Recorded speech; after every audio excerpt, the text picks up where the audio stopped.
5 কোটি। আপনি কি কখনো শুনেছেন যে এত বড় অঙ্কের টাকা এমন কোনো ঘোড়ার জন্য দেওয়া হয়েছে যা উড়তে পারে? জি হ্যাঁ, আজ মোল্লা নাসিরুদ্দিন ঠগবাজির দুনিয়ার বেতাজ বাদশাহ অর্থাৎ ঠগদের সর্দারকেই বোকা বানিয়ে দিলেন।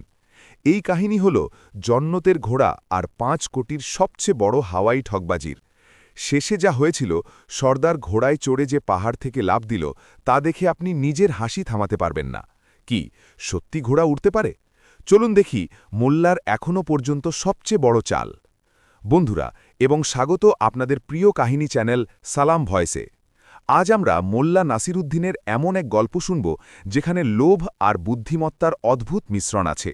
মোল্লা নিজের বুদ্ধিমত্তার জন্য মশহুর ছিলেন, কিন্তু ঠগদের সর্দার যে নিজেকে দুনিয়ার সবচেয়ে চালাক মানুষ মনে করত, সে মোল্লার সাথে টক্কর নেওয়ার ভুল করে বসল।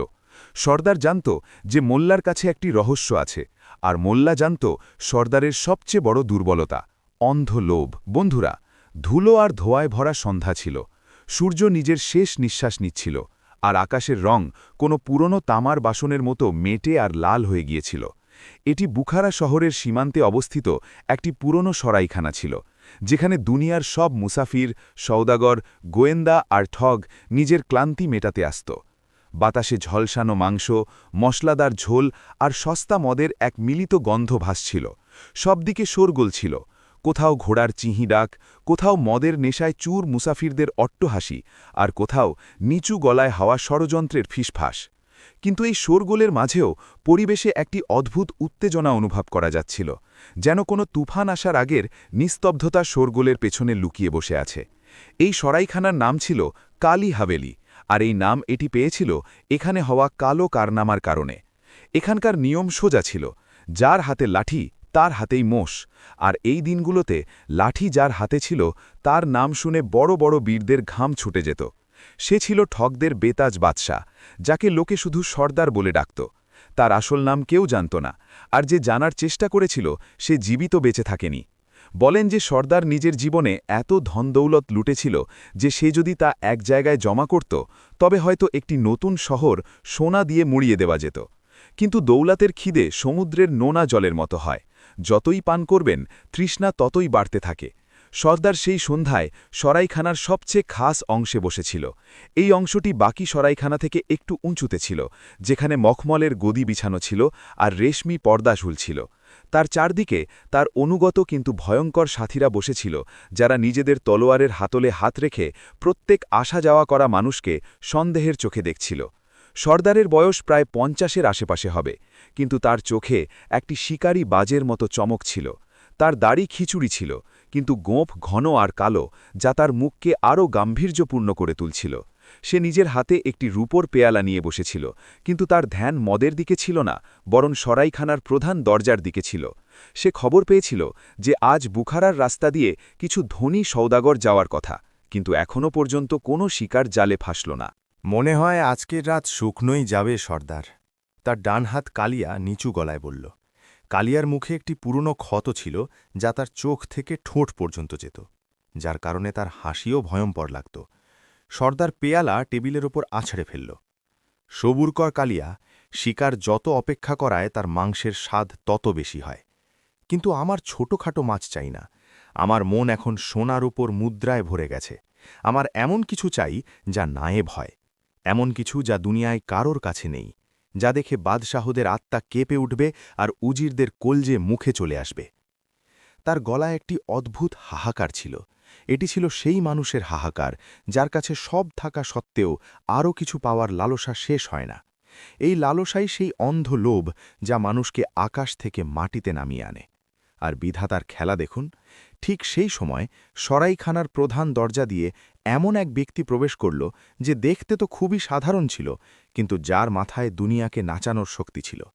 সে আর কেউ নয়, মোল্লা নাসিরুদ্দিন ছিলেন। মোল্লার হাঁটার ধরন ছিল বেপরোয়া। তিনি একটি পুরনো অনেক জায়গায় তালি দেওয়া জোব্বা পরেছিলেন। মাথায় বাঁধা পাগড়ি একটু ঢিলে ছিল, আর পায়ে পুরনো জুতো ছিল, যা প্রতি পদক্ষেপে চরচর আওয়াজ করছিল।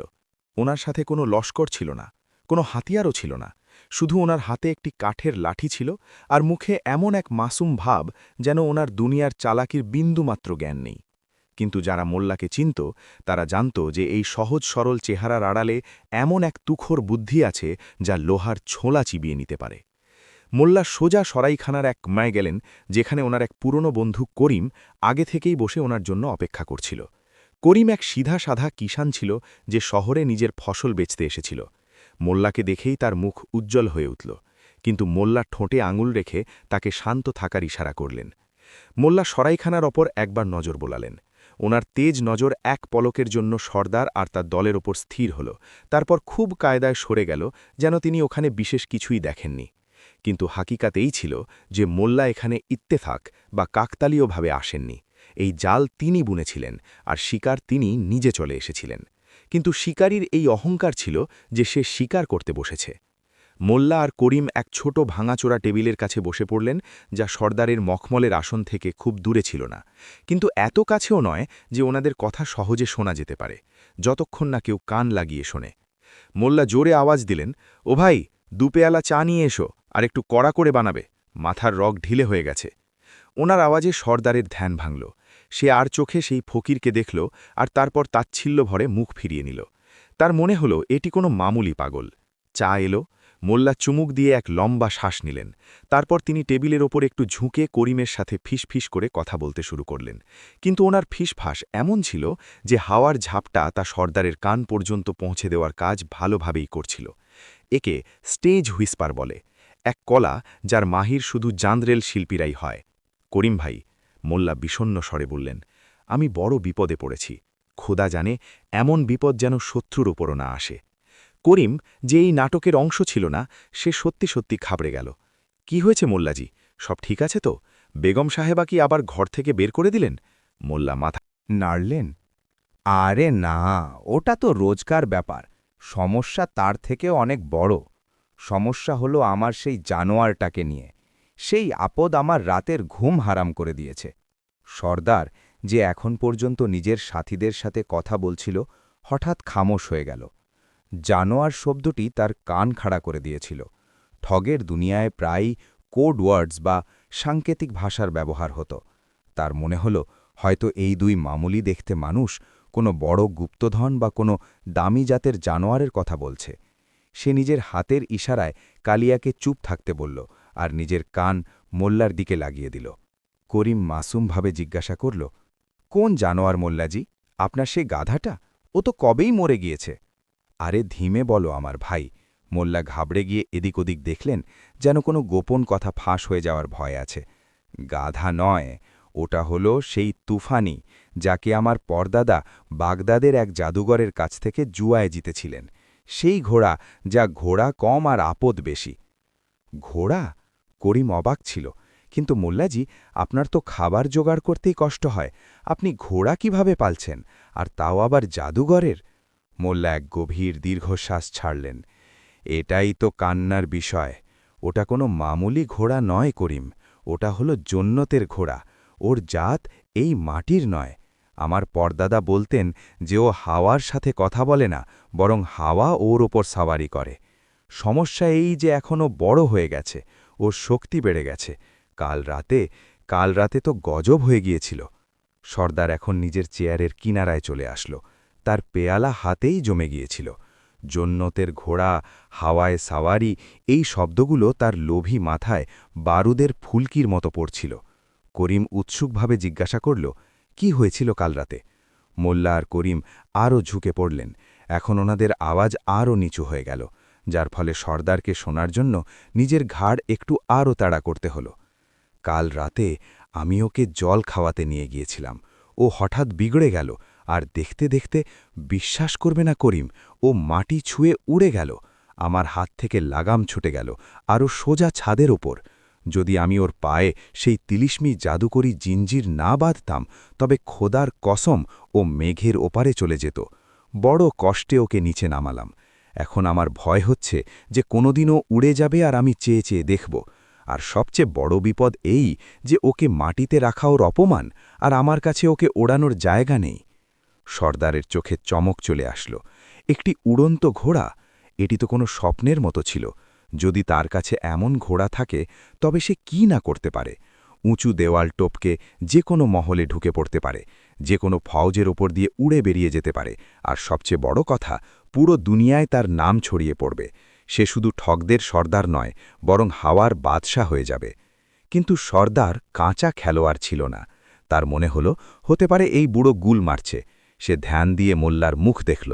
মোল্লার মুখে চিন্তা আর ভয়ের ভাব এতটাই আসল যে যে কোনো কেউ ধোঁকা খেয়ে যাবে। মোল্লা নিজের চায়ের পেয়ালা এমনভাবে ধরেছিলেন যেন ওটাই ওনার একমাত্র অবলম্বন। মোল্লা কথা চালিয়ে গেলেন, আমি ভাবছি ওকে বেচে দেব, কিন্তু ভয় পাই। যদি কোনো ভুল মানুষের হাতে লেগে যায় তবে সে ধ্বংসলীলা চালাবে, আর যদি কোনো বাদশা জানতে পারে তবে সে তা আমার থেকে কেড়ে নেবে আর আমাকে একটা কাঁড়া কড়িও দেবে না। তাই আমি চুপ আছি। কিন্তু এই জানোয়ারের খরচ, শুধু বাদাম আর পেস্তা খায়, আর তাও মধুতে ডুবিয়ে। আমার তো জমানো পুঁজি শেষ হয়ে গেল একে খাওয়াতে খাওয়াতে। করিম সহানুভূতিতে মাথা নাড়ল। তাহলে আপনি কি করবেন মোল্লাজি? কোনো এমন খরিদ্দার চাই যে রইস হবে, কিন্তু যার মনও বড় হবে, যে ওর মর্যাদা দিতে পারবে। শুনেছি এই সরাইখানায় বড় লোকরা আসে, ভাবলাম হয়তো কেউ পেয়ে যাব। আমার বেশি কিছু চাই না, শুধু এতটুকু টাকা চাই যাতে আমার বুড়ো বয়সটা সুখে কাটে। কিন্তু এখানে তো সব লুটেরা আর চোর ডাকাত দেখা যাচ্ছে। মোল্লা জেনে শুনে সর্দারের দিকে এক ঘৃণা ভরা নজর দিলেন, আর তারপর করিমের দিকে ফিরে গেলেন। এই গণ্ডমূর্খরা কি বুঝবে জন্নতের জিনিসের দাম কি হয়? এই কথা সর্দারের গায়ে তীরের মতো বিঁধল। তাকে গণ্ডমূর্খ বলা হলো, তাকে যার ভয়ে বড় বড় মানুষ কাঁপত। কিন্তু রাগের চেয়ে তার উপর লোভ বেশি চেপে বসেছিল। মোল্লা না জেনেই বা জেনে শুনেই সর্দারের সবচেয়ে দুর্বল জায়গায় হাত দিয়েছিলেন, তার অহংকার। সর্দারের মনে হল এই ঘোড়া শুধু তারই জন্য তৈরি হয়েছে। মোল্লার মতো ফকির ওই ঘোড়ার যোগ্যই নয়। সর্দার কালিয়াকে ইশারা করল। কালিয়া তৎক্ষণাৎ বুঝে গেল। সে নিজের জায়গা থেকে উঠল আর ভারী পদক্ষেপে হাঁটতে হাঁটতে মোল্লার টেবিলের কাছে আসল। তার ছায়া মোল্লা আর করিমকে ঢেকে নিল। করিম ভয়ের চোটে গুটিয়ে গেল, কিন্তু মোল্লা মাথা তুলে একবারও দেখলেন না। তিনি নিজের চায়ের শেষ চুমুকের আনন্দ নিচ্ছিলেন। এ বুড়ো, কালিয়া নিজের কর্কশ গলায় বলল, আমাদের সর্দার তোকে ডাকছেন। মোল্লা ধীরে ধীরে পেয়ালা নিচে রাখলেন আর খুব মাসুভাবে কালিয়ার দিকে দেখলেন। তোমার সর্দার? কোন সর্দার? আমি তো কোনো সর্দারকে চিনি না। আর ভাই, আমরা গরিব মানুষ, আমাদের চা খেতে দাও, আমাদের কোনো ঝামেলার মধ্যে পড়তে নেই। কালিয়ার রাগ হয়ে গেল। সে টেবিলের ওপর জোরে ঘুষি মারল। জবান সামলে কথা বল ফকির, ওই সামনে বসে আছেন ঠগদের বাদশা। যদি উনি আঙুলও নাড়ান তবে তোর এই হাড় গোড় সব চূর্ণ হয়ে যাবে। চুপচাপ ওঠ আর চল। মোল্লা এক গভীর শ্বাস নিলেন, যেন কোনো জেদি বাচ্চার সাথে কথা বলছেন। ঠিক আছে, ঠিক আছে, এত শোরগোল কেন করো? চা তো শেষ হতে দিতে। চলো ভাই করিম, দেখি এদের বাদশার কি চাই। মোল্লা ধীরে ধীরে উঠলেন, নিজের কাঠের লাঠি সামলালেন আর খুব অনিচ্ছার সাথে সর্দারের দিকে এগুলেন।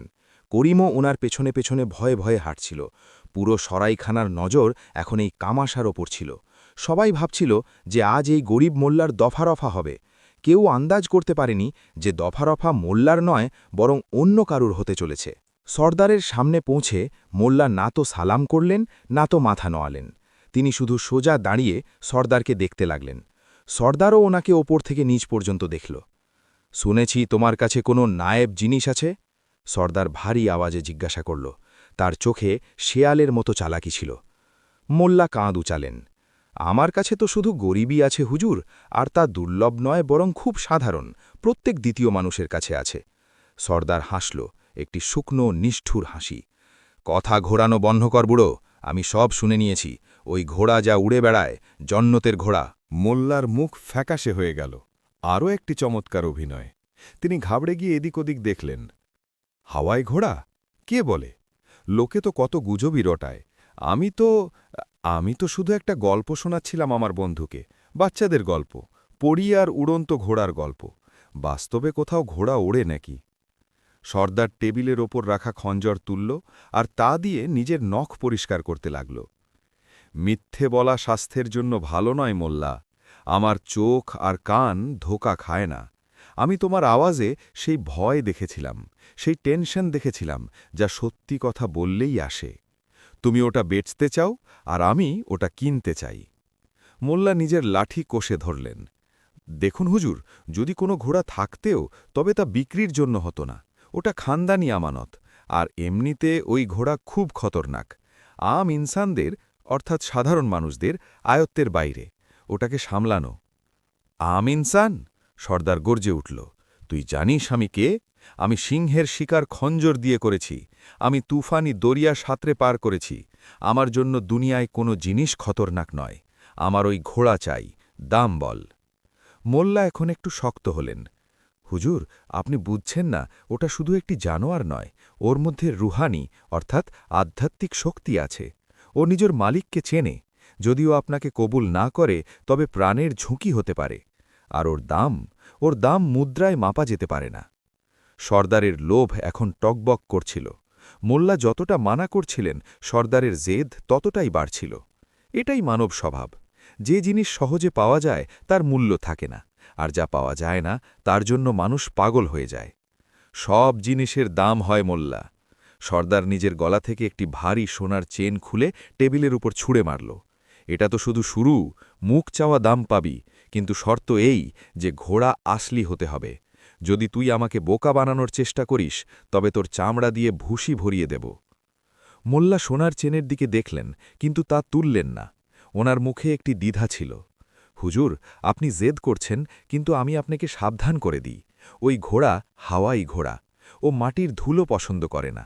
ওকে রাখার জন্য উঁচু পাহাড় আর খাওয়ার জন্য জন্নতের জড়িবুটি চাই।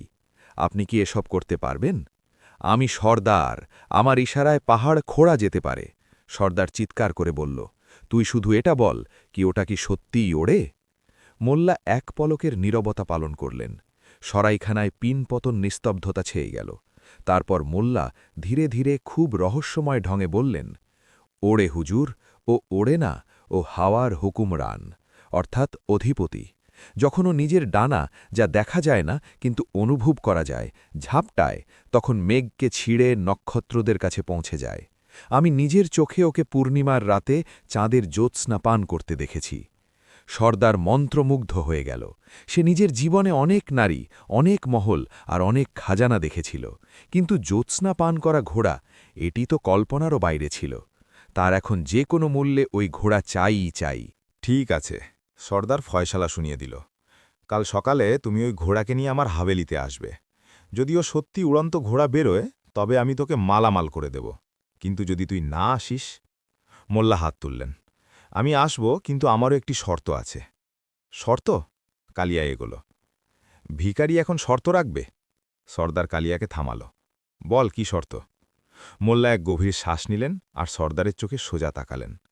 ঘোড়া খুব দামি, ওর দাম 5 কোটি সোনার দিনার হবে। না এক কম, না এক বেশি। আর সওদা নগদ হবে, ধারের কোনো কাজ নেই।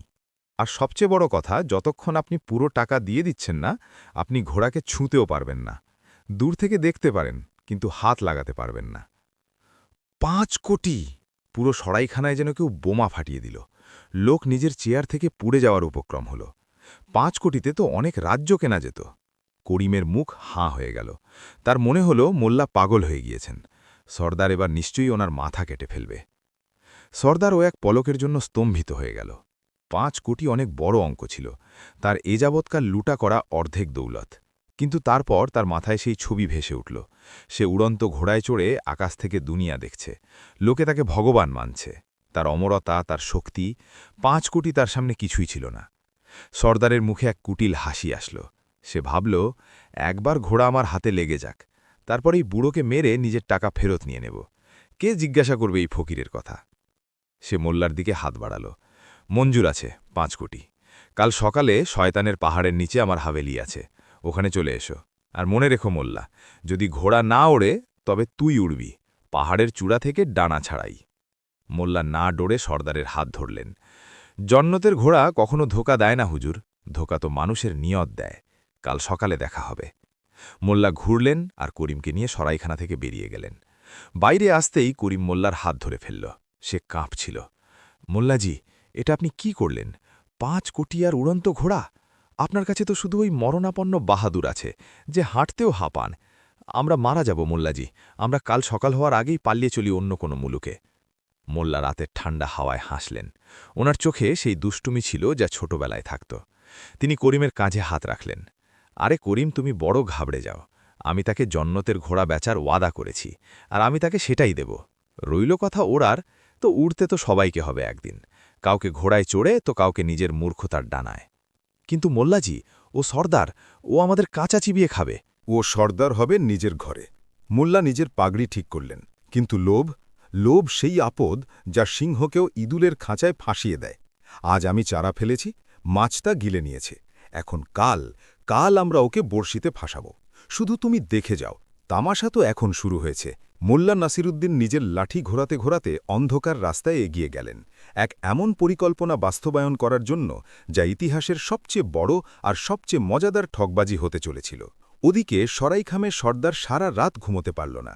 সে স্বপ্নে নিজেকে হাওয়ায় উড়তে দেখছিল, এটি না জেনেই যে সে যে উচ্চতার স্বপ্ন দেখছে সেখান থেকে পড়লে হাড়গোড়ের হদিশও পাওয়া যায় না। রাত গভীর হল আর নিস্তব্ধতা ছেয়ে গেল, কিন্তু এই নিস্তব্ধতা কাল আসতে চলা তুফানের একটি আভাস মাত্র ছিল। এক এমন তুফান যা ৫ কোটির বৃষ্টি আর এক উড়ন্ত ঘোড়ার হাকিকাত নিয়ে আসতে চলেছিল। পরদিন সকালে মোল্লা নাসিরুদ্দিন নিজের জন্নতের ঘোড়ার সাথে সর্দারের হাভেলিতে পৌঁছান, কিন্তু ঘোড়া এমন দেখতে যেন তাকেই খোদ সাহারার দরকার। সর্দার কি এই মরণাপন্ন ঘোড়াকে দেখে মোল্লার ধর থেকে মাথা আলাদা করে দেবেন, নাকি মোল্লা নিজের কথার জাদুতে এক গাধার মতো দেখতে ঘোড়াকে জন্নতের সাওয়ারি প্রমাণ করে দেবেন? দেখুন পরের ভাগে ৫ কোটির সদা আর মোল্লার সবচেয়ে বড় চাল। সকালের প্রথম কিরণ তখনও ঠিকমতো ফোটেনি, আর বোখারার উপত্যকায় ঘন কুয়াশা ছেয়েছিল। এই কুয়াশা এতটাই গাঢ় ছিল যে হাতের কাছে হাত দেখা যাচ্ছিল না। হাওয়ায় এক শিহরণ ছিল, এমন ঠান্ডা যা হাড়ের ভেতর পর্যন্ত ঢুকে যায়। কিন্তু মোল্লা নাসিরুদ্দিনের কপালে ঘাম চমকাচ্ছিল। এই ঘাম ভয়ের নয়, বরং সেই গুরু গম্ভীর অভিনয়ের প্রস্তুতির ছিল, যা ওনাকে এখন থেকে কিছুক্ষণের মধ্যেই দুনিয়ার সবচেয়ে খাতরনাক মানুষের সামনে করতেছিল। মোল্লার পেছনে ওনার বন্ধু করিম হাঁটছিল, যার দাঁত ঠান্ডা আর ভয় দুটোতেই কিটকিট করছিল। আর ওনাদের সাথে ছিল সেই নায়ক, সেই জাদুকরী সাওয়ারি, সেই জন্নতের ঘোড়া, যার আসল নাম ছিল বাহাদুর। কিন্তু বাহাদুর নাম তার ওপর এতটাই মানাত যতটা কোনো টেকোর ওপর জুলফিকার নাম মানায়। এই ঘোড়া এক চলন্ত ফিরন্ত কঙ্কাল ছিল, তার পাঁজরগুলো এমন বাইরে বেরিয়েছিল যেন কেউ গিটারের তার কষে দিয়েছে। তার চামড়া জায়গায় জায়গায় উঠে গিয়েছিল, আর তার চালে এক অদ্ভুত লচক ছিল, যেন সে প্রতি পদক্ষেপে ফয়সালা করছে যে এগিয়ে যাবে নাকি এখানেই পড়ে গিয়ে প্রাণ ত্যাগ করবে। তার এক চোখ একটু বন্ধ থাকত, আর নিচের ঠোঁট সব সময় ঝুলে থাকত, যার কারণে এক অদ্ভুত বোকাপূর্ণ হাসির আভাস পাওয়া যেত। মোল্লাজি, করিম কাঁপা কাঁপা গলায় বলল, এখনও সময় আছে, চলুন ফিরে যাই। এই ঘোড়া তো সরাইখানা থেকে এখানে আসতেই ৩ বার বসে পড়েছে, এ উড়বে? এ তো ঠিকমতো দাঁড়াতেও পারছে না। সর্দার রেখে দেখলেই আমাদের চামড়া গুটিয়ে দেবে। মোল্লা নিজের পুরনো ছেঁড়া শাল কোষে জড়িয়ে পেছন ফিরে দেখলেন। ওনার চোখে একটি চমক ছিল। করিম, তুমি জাদুকরী জিনিসের ফিতরাত বোঝো না। যে জিনিস বাইরে থেকে যত খাস্তা হাল জীর্ণ দেখায়, ভেতর থেকে ততটাই করামতি অলৌকিক হয়। বাদামের খোসা কতটা শক্ত আর রুক্ষ হয়, কিন্তু ভেতরটা কেমন মিষ্টি হয়। এই ঘোড়াটাও ঠিক সেই রকমই। আর রইল সর্দারের কথা, তো তার ঘোড়া নয়, নিজের অমরতা চাই। আর অমরতার জন্য মানুষ বিষও পান করে নেয়। এ তো তাও একটা জানোয়ার। তারা এগিয়ে যেতে থাকল। রাস্তা পাথুরে আর শুনশান ছিল। এই রাস্তা শয়তানের পাহাড়ের দিকে যেত, যেখানে সর্দারের অবৈধ হাবেলি তৈরি হয়েছিল। স্থানীয় লোকেরা এই রাস্তায় দিনেও আসতে ভয় পেত। কিন্তু আজ মোল্লা নাসিরুদ্দিন নিজের মৃত্যু অথবা নিজের সবচেয়ে বড় জয়ের দিকে পা বাড়াচ্ছিলেন। ঘোড়া হঠাৎ থেমে গেল। সে মাটিতে পড়ে থাকা একটি শুকনো ঝোপ দেখল আর তা খামার চেষ্টা করতে লাগল। মোল্লা তাকে টানার চেষ্টা করলেন। চল ভাই, আজ তোর কপাল বদলে যাবে। আজ তুই রাজকীয় ছোলা পাবি। এই শুকনো ঘাস ছাড়। ঘোড়া, যে হয়তো রাজকীয় ছোলার মানেও জানত না, খুব কষ্টে আগে বাড়ল। প্রায় আধ ঘণ্টার চড়াইয়ের পর কুয়াশার মাঝখান থেকে একটি বিশাল বড় কালো পাথরের দরজা দেখা গেল। এটি সর্দারের কেল্লার প্রধান ফটক ছিল। দেওয়ালগুলো এতটাই উঁচু ছিল যে ঘাড় ব্যথা হয়ে যেত। বুরুজের ওপর পাহারাদার মোতায়েন ছিল, যাদের হাতে লম্বা বন্দুক আর খোলা তলোয়ার ছিল। কে ওখানে? ওপর থেকে একটি কড়কড়ে আওয়াজ এল। মোল্লা নিজের বুক ফুলিনে নিজের লাঠি হাওয়ায় ঘোরালেন। গিয়ে তোমার সর্দারকে বলো, মোল্লা নাসিরুদ্দিন এসেছেন, আর সাথে তুফানিকে এনেছেন।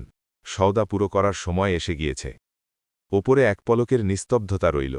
তারপর একটি ভারী লোহার শিকল নোড়ের আওয়াজ এল। দরজা ধীরে ধীরে একটি ভয়ঙ্কর ক্যাচক্যাচানির সাথে খুলল। ভেতরের দৃশ্য আরও ভয়ানক ছিল। একটি বিশাল উঠোন ছিল, যেখানে সর্দারের লড়াকুরা নিজেদের হাতিয়ারে শান দিচ্ছিল। কিছু লোক আকড়ায় কুস্তি লড়ছিল। পরিবেশে হিংসার গন্ধ ছিল। যেই মোল্লা আর করিম নিজেদের মরণাপন্ন ঘোড়ার সাথে ভেতরে দাখিল হলেন, সেখানে থাকা প্রত্যেকটা মানুষের কাজ থেমে গেল।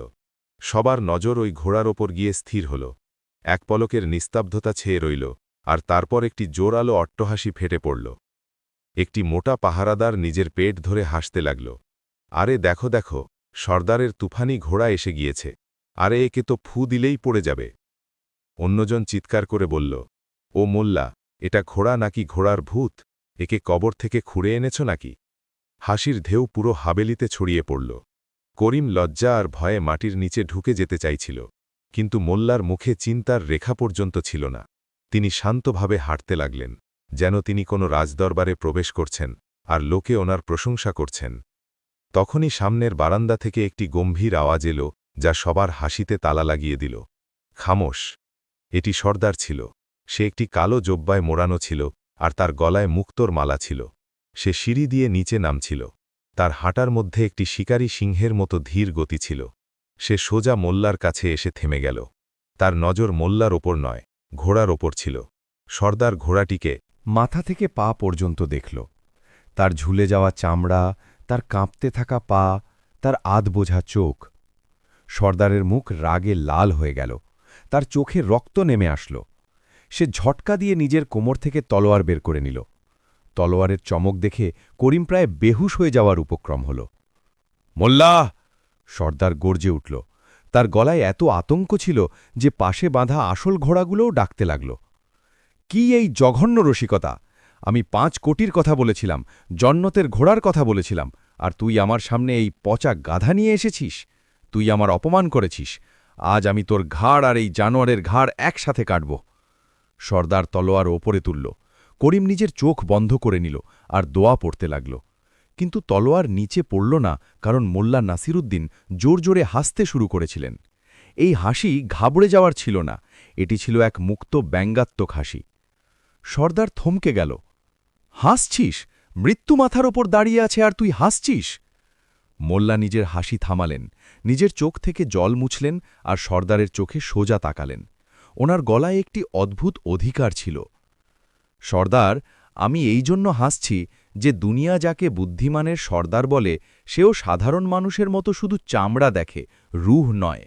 আমার মনে হয়েছিল যে আপনি একজন জহুরি, যিনি কয়লার মধ্যে হিরে চিনে নিতে পারেন, কিন্তু আপনি তো কামার বেরোলেন, যাকে শুধু লোহার চমক দেখা যায়। সর্দারের হাত একটু নিচে নামল, কিন্তু রাগ কমল না। ধাঁধা তৈরি করিস না মোল্লা, পরিষ্কার বল, এটা কি আবর্জনা?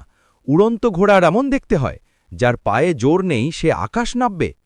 মোল্লা একটি গভীর শ্বাস নিলেন, আর ঘোড়ার ঘাড়ে যেখানে অল্প কিছু লোম বেঁচেছিল সেখানে পরম মমতায় হাত বুলিয়ে দিলেন। ঘোড়াটি এই স্পর্শে একটু চমকে উঠল আর একটি জোরালো হাঁচি দিল, যাতে সর্দারের কাপড়ের ওপর একটু লালা পড়ল। সর্দার ঘৃণাভরে পেছনে সরে গেল। মাফ করবেন হুজুর, মোল্লা গম্ভীরভাবে বললেন, এই ঘোড়া আপনার দুনিয়ার নোংরা হাওয়ায় অতিষ্ঠ, এর জন্নতের সুবাসের অভ্যাস আছে। শুনুন সর্দার, আপনি কি কখনো ভেবেছেন যে খোদা যদি কোনো ঘোড়াকে ওড়ার শক্তি দেন, তবে কি তাকে প্রদর্শনীর জিনিস বানাবেন? যদি এই ঘোড়াটি দেখতে সুন্দর, পেশিবহুল আর চকচকে হতো, তবে কি এটি এখনো পর্যন্ত আমার কাছে বেঁচে থাকত? একে তো যে কোনো সাধারণ চোর চুরি করে নিয়ে যেত। একে তো কোনো বাদশাহার আস্ত বলে বেলি রাখা হতো, যেখানে এটি শুধু শোভাবর্ধক বস্তু হয়ে থেকে যেত। মোল্লা নিজের গলার স্তর নিচু আর রহস্যময় করে নিলেন। তিনি সর্দারের কানের কাছে আসলেন। এটা এর টেকনিক সর্দার, এটি একটি তিলিস্মি রূপ, একে মায়াবী কায়া বলে। এই ঘোড়া অভিশক্তও আবার বরদানও।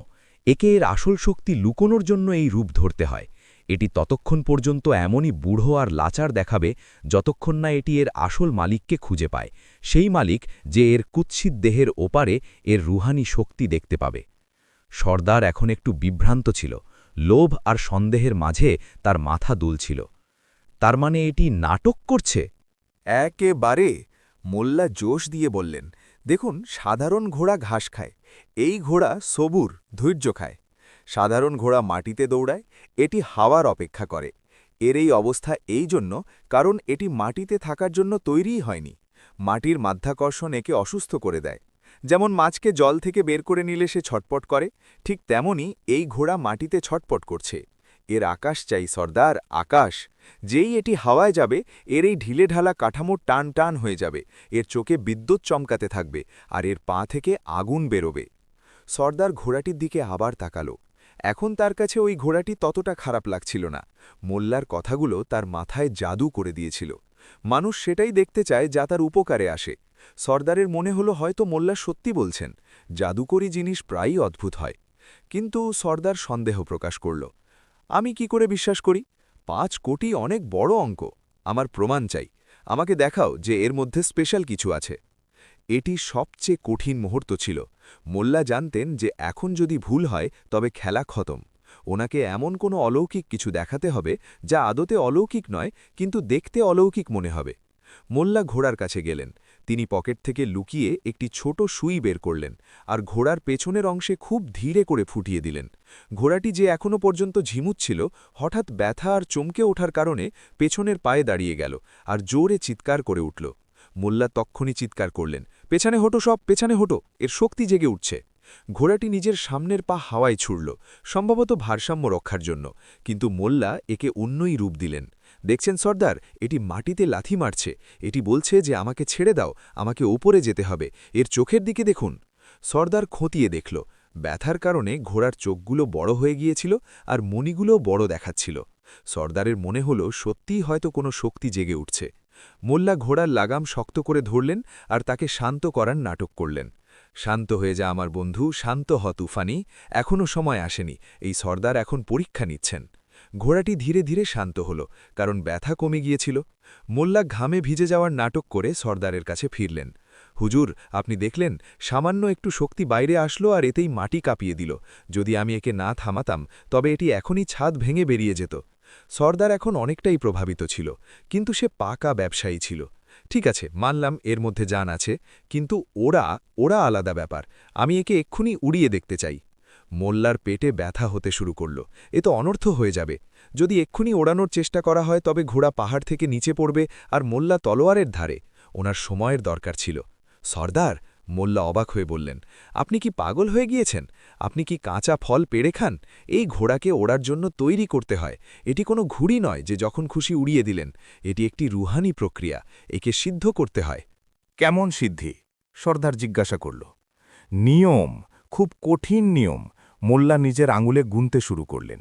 সবচেয়ে আগে এর একটি খাস রকমের চারা বা খাবার চাই, জন্নতের ঘাস, যা শুধু আমি জানি কোথায় পাওয়া যায়। আগামী 40 দিন পর্যন্ত একে শুধু ওটাই খাওয়াতে হবে, যাতে এর শরীর হালকা হয়ে যায়। দ্বিতীয়ত, একে নিজের পুরনো স্মৃতি মুছতে হবে। একে রোজ রাতে লোবানের ধোঁয়া দিতে হবে আর কানে পুরনো মন্ত্র পড়তে হবে। আর তৃতীয়, সবচেয়ে জরুরি নিয়ম। মোল্লা থেমে গেলেন। সর্দার সামনে ঝুঁকে এলো। কি তৃতীয় নিয়ম, কি? তৃতীয় নিয়ম এই যে এর মালিক অর্থাৎ আপনি, আপনাকেও শুদ্ধ হতে হবে। যদি আপনার মনে বিন্দুমাত্র সন্দেহ থাকে বা লোভ থাকে তবে এই ঘোড়া আপনাকে ফেলে দেবে। আপনাকে 5 কোটি দিতে হবে, কিন্তু আপনি ঘোড়াকে ততক্ষণ ছুঁতে পারবেন না যতক্ষণ না আমি বলবো। এই ঘোড়া আপনার আভাকে চিনবে। যদি আপনি জোড়াজোড়ি করেন তবে এটি নিজের শক্তি চিরতরের জন্য হারিয়ে ফেলবে আর একটি সাধারণ গাধা হয়ে থেকে যাবে। আপনি কি 5 কোটির গাধা চান? সর্দার চিন্তায় পড়ে গেল। 5 কোটির গাধা নয়, তার উড়ন্ত ঘোড়া চাই। মোল্লার শর্তগুলো অদ্ভুত ছিল, কিন্তু জাদুকরী জিনিসের বায়না তো থাকেই। তার মনে হলো মোল্লা তাকে ঠকাচ্ছে না, বরং তাকে একটি মহান শক্তি সঁপে দেবার প্রস্তুতি করছে। ঠিক আছে, সর্দার শেষমেশ নিজের তলোয়ার খাঁপে ঢুকিয়ে নিল। আমি তোর শর্ত মানছি, কিন্তু মনে রাখিস মোল্লা, তুই আর তোর এই বন্ধু দুজনেই এখানেই থাকবি, আমার নজরদারিতে। যতক্ষণ আমার ঘোড়া উড়ছে না তোরা এখান থেকে 1 পাও বাইরে যেতে পারবি না। যদি 40 দিন পর এটি না ওড়ে। সর্দার নিজের ঘাড়ে হাত বুলিয়ে ইশারা করল, যার মানে পরিষ্কার, শিরচ্ছেদ। মোল্লা স্বস্তির শ্বাস নিলেন। 40 দিন? 40 দিন তো অনেক সময়। ততক্ষণ তো তারা কোনো না কোনো নতুন ফন্দি বের করেই নেবেন। মঞ্জুর আছে হুজুর। মোল্লা ঝুঁকে সালাম করলেন। আমরা আপনার মেহমানদারির মজা নেব আর আপনার ঘোড়াকে তৈরি করব, কিন্তু আগে ওই 5 কোটি সওদা পাকাপাকি করার জন্য। সর্দার হাসল আর হাততালি দিল। কালিয়া, খাজানা খোলো, মোল্লাকে দেখাও যে আমরা শুধু কথার বাদশা নই। কালিয়া আর অন্য দুজন পাহালোয়ান ভেতরে গেল আর কিছুক্ষণ পর বড় বড় সিন্দুক নিয়ে আসলো। যখন সিন্দুক খোলা হলো, মোল্লা আর করিমের চোখ ছানা বড়া হয়ে গেল। সোনার মুদ্রা, হিরে, জহরত সূর্যের আলোয় এমন চমকাচ্ছিল যে চোখ ধাঁধিয়ে যেত। 5 কোটি! এই অঙ্ক এতটাই ছিল যে মোল্লার 7 পুরুষ বসে খেতে পারত। মোল্লার বুক দুরুদুরু করতে লাগল। এখন শুধু এই খাজানা হাতে নিতে হবে আর তারপর এখান থেকে বেরোনোর রাস্তা খুঁজতে হবে। কিন্তু সর্দার সিন্দুক বন্ধ করে দিল। এই সব তোরই হবে মোল্লা, সর্দার চাবি নিজের পকেটে রেখে বলল। কিন্তু এখন নয়, এই খাজানা একটি আলাদা ঘরে রাখা হবে। যেদিন ঘোড়া উড়বে সেদিন এই চাবি তোর হাতে থাকবে। ততক্ষণ তুই এখানে খাওয়া দাওয়া কর আর ফুর্তি কর, কিন্তু ঘোড়ার সেবায় কোনো ত্রুটি হওয়া চলবে না। মোল্লা একটু নিরাশ হলেন, কিন্তু মুখে তা প্রকাশ হতে দিলেন না। উচিত বিচার সর্দার, আমানত আমানতই হয়। আমরা আজ থেকেই কাজ শুরু করব। করিম, ঘোড়াকে আস্তাবলে নিয়ে চলো। না, আস্তাবলে নয়, একে সবচেয়ে উঁচুতে নিয়ে যেতে হবে। এটি আকাশের কাছাকাছি থাকতে পছন্দ করে। সর্দার নিজের লোকদের আদেশ দিল। শুনলি না? তোফানিকে ওপরে নিয়ে যা, আর খবরদার, যদি কেউ একে নিয়ে ঠাট্টা করেছিস তবে। এখন এটি আমাদের সবচেয়ে খাস মেহমান। পাহারাদাররা, যারা কিছুক্ষণ আগে হাসছিল, এখন ভয় পেতে পেতে ঘোড়ার লাগাম ধরল। বাহাদুর যাওয়ার সময় মোল্লার দিকে একটি নজর দিল, যেন বলছিল, বেটা, আমাকেও ফাঁসিয়ে দিলি তো। মোল্লা আর করিমকে একটি আলিশান ঘর দেওয়া হল। যেই দরজা বন্ধ হল, মোল্লা মাটিতে বসে পড়ল আর নিজের ঘাম মুছতে লাগল। মোল্লাজি, আপনি মানুষ নন, জাদুকর। আপনি ওই ভাঙাচোরাকে জন্নতের ঘোড়া বানিয়ে দিলেন আর সর্দার বিশ্বাসও করে নিল। কিন্তু এখন কি হবে? 40 দিন পর যখন ও উড়বে না, তখন আমরা কি করব? মোল্লা টেবিলের উপর রাখা ফলের ঝুড়ি থেকে একটি আপেল তুললেন আর আয়েশ করে খেতে লাগলেন। করিম, 40 দিনে দুনিয়া বদলে যেতে পারে, বাদশা বদলে যেতে পারে, আবহাওয়া বদলে যেতে পারে। আমরা তো শুধু একটি সুযোগ খুঁজছি। এখন আপাতত এই রাজকীয় আরামের মজা নাও। সর্দারের খাবার খুব সুস্বাদু হয় জানো। মোল্লা জানলার কাছে গেলেন আর বাইরে দেখলেন। নিচে সর্দার নিজের খাজানার কাছে দাঁড়িয়েছিল, স্বপ্নে বিভোর হয়ে। মোল্লা হাসলেন। অর্ধেক কাজ হয়ে গিয়েছে। সর্দারের লোভ তাকে অন্ধ করে দিয়েছে। এখন শুধু তাকে ওই পাহাড়ের চূড়ায় নিয়ে যেতে হবে, যেখান থেকে ফেরার কোনো রাস্তা থাকবে না। সন্ধ্যা হতে হতে হাবেলিতে উৎসবের পরিবেশ তৈরি হল। সর্দার খুশি ছিল যে সে দুনিয়ার সবচেয়ে দুর্লভ জিনিস পেয়ে গিয়েছে। সে নিজের সাথীদের ভোজ দিল। মোল্লাকে খাস মেহমানের মতো নিজের পাশে বসাল। মদের আসর চলছিল। মোল্লা, সর্দার নেশায় ঢুলতে ঢুলতে জিজ্ঞাসা করল, বলতো, যখন আমি ওর ওপর বসব তখন আমার কেমন লাগবে? মোল্লা নিজের গল্পের জাল বুনে চললেন। হুজুর, যখন আপনি মেঘ ছিঁড়ে বেরিয়ে যাবেন, তখন হাওয়া আপনার কানে সঙ্গীত বাজাবে, ফেরেশতারা আপনাকে সালাম করবে, নিচের দুনিয়াকে পিঁপড়ের মতো দেখাবে। আপনি শুধু সর্দার নন, শাহেনশাহে আসমান বলে পরিচিত হবেন। সর্দারের চোখে স্বপ্ন ভাসছিল। সে ওই মিথ্যেটাকে বিশ্বাস করে বেঁচেছিল। রাত গভীর হল। মোল্লা নিজের ঘরে শুয়েছিলেন, কিন্তু ঘুম ওনার থেকে অনেক দূরে ছিল। 40 দিনের সময় পাওয়া গিয়েছিল, কিন্তু মোল্লা জানতেন যে সর্দারের ধৈর্য 40 দিন টিকবে না। সে তাড়াহুড়ো করবে, আর এটাই ছিল মোল্লার আসল চাল, সর্দারকে এতটাই অস্থির করে তোলা যাতে সে নিজেই নিয়ম ভাঙতে রাজি হয়ে যায়। আগামী কয়েকদিন মোল্লা খুব নাটক করলেন। তিনি রোজ সকালে ঘোড়ার কাছে যেতেন, কিছু অদ্ভুত অঙ্গভঙ্গি করতেন, হাওয়ায় মন্ত্র ফুঁকতেন আর সর্দারকে রিপোর্ট দিতেন। আজও ল্যাজ নেড়েছে মানে? সিগন্যাল পাওয়া যাচ্ছে। আজও পশ্চিম দিকে তাকিয়েছে, মানে মক্কার দিকে সালাম করছে। সর্দার সব কথা সত্যি বলে মেনে নিচ্ছিল। কিন্তু চতুর্থ দিনে একটি গণ্ডগোল হয়ে গেল। ঘোড়া অসুস্থ হয়ে পড়ল।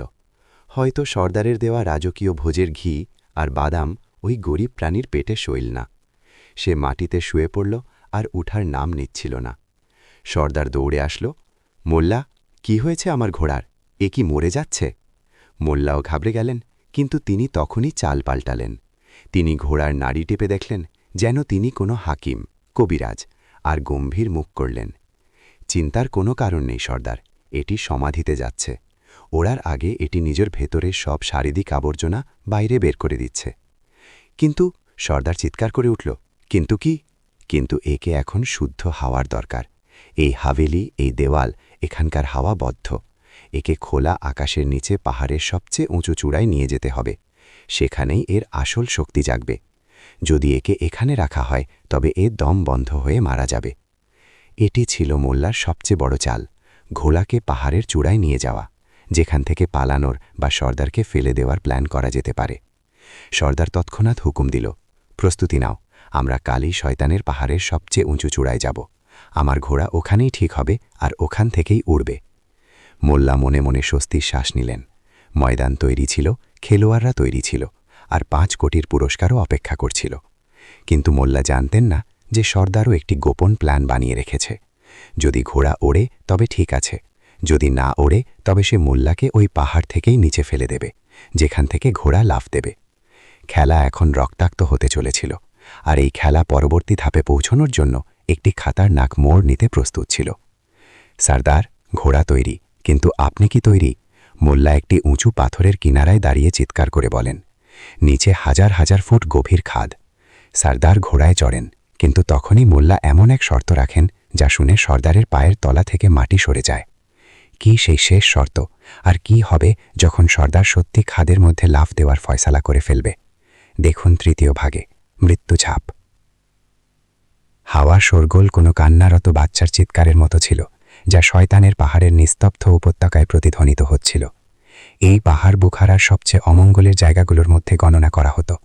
এখানকার পাথরগুলো এমন ছিল যেন কোনো রাক্ষস রাগে মাটিকে আঁচড়ে দিয়েছে। সুচালো, কালো আর প্রাণহীন। উপরে আকাশের রং গাঢ় নীল ছিল, যা ধীরে ধীরে কালো হয়ে যাচ্ছিল, যেন রাত নিজে হেঁটে এই কাফেলা স্বাগত জানাতে আসছে। মোল্লা নাসিরুদ্দিন, করিম, ঠগদের সর্দার আর তার মাঝে সবচেয়ে ভয়ঙ্কর লড়াকুড়া ওই সরু পাথুরে রাস্তায় ধীরে ধীরে এগিয়ে যাচ্ছিল।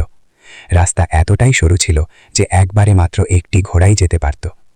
একদিকে আকাশ ছোঁয়া পাহাড়ের দেওয়াল, আর অন্যদিকে পাতালের মতো গভীর খাদ, যার নিচে বয়ে চলা নদীকে একটি পাতলা রেখার মতো দেখাচ্ছিল। যদি এখানে কারোর পা পিছলে যেত তবে তার আর্তনাদও নিচে পৌঁছনোর আগেই শেষ হয়ে যেত। কাফেলার মাঝখানে ছিল সেই নায়েব, দুর্লভ হিরে, বাহাদুর, অর্থাৎ তথাকথিত জন্নতের ঘোড়া। কিন্তু আজ বাহাদুরের অবস্থা দেখে যে কোনো মানুষের কান্না পেয়ে যাবে।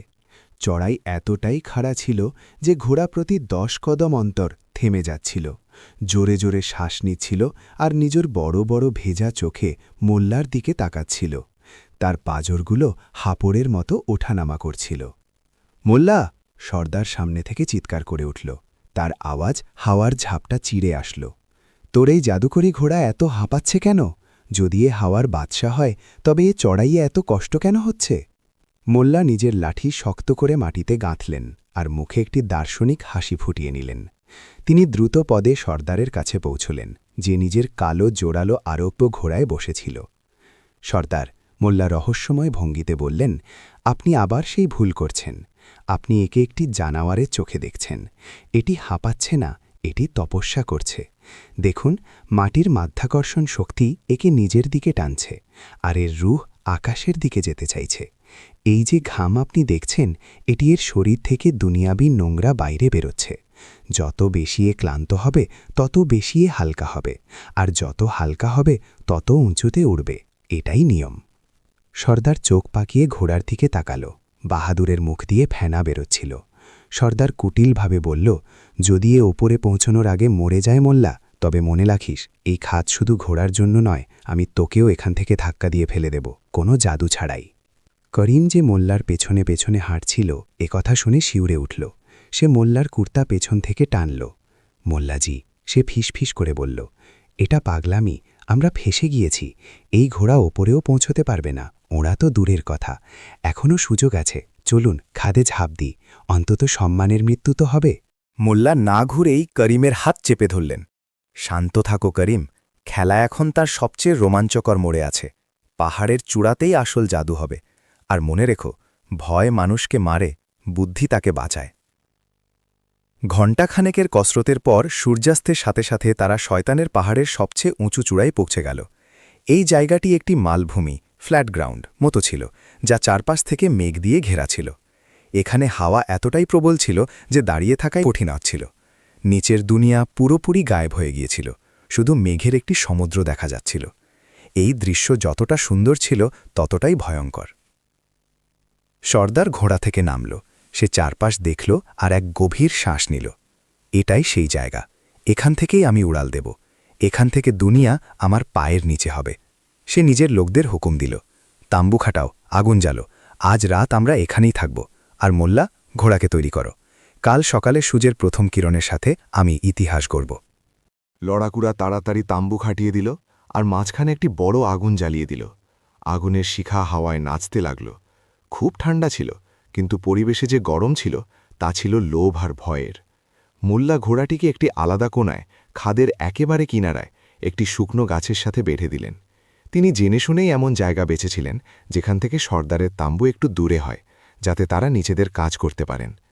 রাত নেমে এলো, নিস্তব্ধতা ছেয়ে গেল, শুধু হাওয়ার শোঁ শোঁ আর আগুনের চটচট আওয়াজ আসছিল। সর্দার মোল্লাকে নিজের কাছে ডাকল। বোস মোল্লা, সর্দার আগুনের কাছে ইশারা করল। তার চোখে এখন ধমকি নয়, বরং একটি অদ্ভুত চমক ছিল, যেমন কোনো বাচ্চা নতুন খেলনা পেতে যাচ্ছে। আমাকে বল, কাল কি হবে, আমাকে কি করতে হবে? মোল্লা আগুনের কাছে বসে পড়লেন। আগুনের আলোয় ওনার মুখ কোনো প্রাচীন জাদুকরের মতো লাগছিল। তিনি নিজের গলার স্বর ভারী আর গম্ভীর করে নিলেন। সর্দার, কালকের দিন আপনার জীবনের সবচেয়ে বড় দিন। কিন্তু যেমনটা আমি বলেছিলাম, জন্নতের ঘোড়া প্রত্যেককে স্বীকার করে না। এর কিছু কঠিন নিয়ম আছে। যদি একটিও নিয়ম ভাঙে, তবে পরিণাম ভয়াবহ হতে পারে। সর্দার একটু সতর্ক হল। নিয়ম? তুই ঘাস আর মন্ত্রের কথা বলেছিলি, এখন আবার কি নিয়ম? মোল্লা নিজের ঝুলি থেকে কিছু জড়িবুটি বের করলেন আর তা আগুনের মধ্যে ফেলে দিলেন।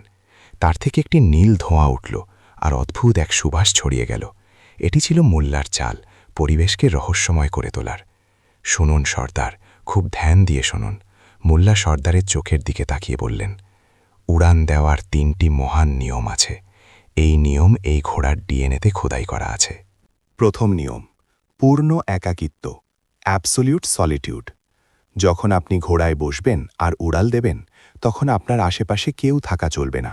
না আপনার সিপাহী, না আমি, না আমার বন্ধু। এমনকি কোনো পাখিও যেন ডানা না ঝাপটায়। যদি ঘোড়া অন্য কোনো মানুষের উপস্থিতি অনুভব করে, তবে সে নিজের শক্তি লক করে নেবে। ওর মনে হওয়া উচিত যে দুনিয়ায় শুধু আপনি আর ওই আছে। সর্দার ভাবল, ঠিক আছে, আমি আমার লোকজনকে নিচে পাঠিয়ে দেব, কিন্তু তুই এখানে থাকবি। না সর্দার, মোল্লা মাথা নাড়লেন। আমি আর করিমও আপনার নজরের বাইরে ওই পাথরের পেছনে লুকিয়ে যাব। আপনাকে আমাদের দেখা চলবে না। যদি আপনার নজর আমাদের ওপর পড়ে, তবে আপনার ধ্যান বিচ্যুত হয়ে যাবে আর সংযোগ ছিঁড়ে যাবে। ঠিক আছে, সর্দার সায় দিল। দ্বিতীয় নিয়ম, বিশ্বাসের পরীক্ষা, দ্য টেস্ট অফ ফেথ। এটি সবচেয়ে কঠিন। যখন আপনি ঘোড়ায় বসবেন, তখন আপনাকে নিজের চোখ বন্ধ করতে হবে। যাই হয়ে যাক না কেন, আপনার মনে হোক না কেন যে আপনি পড়ে যাচ্ছেন, তুফান আসুক বা ঝড়, আপনি নিজের চোখ খুলবেন না। আপনাকে একটি বিশেষ মন্ত্র জপ করতে হবে। এই ঘোড়া আপনার মন পড়বে। যদি আপনার মনে সামান্যতম ভয় আসে যে আমি পড়ে যাব, তবে ঘোড়া আপনাকে ফেলে দেবে।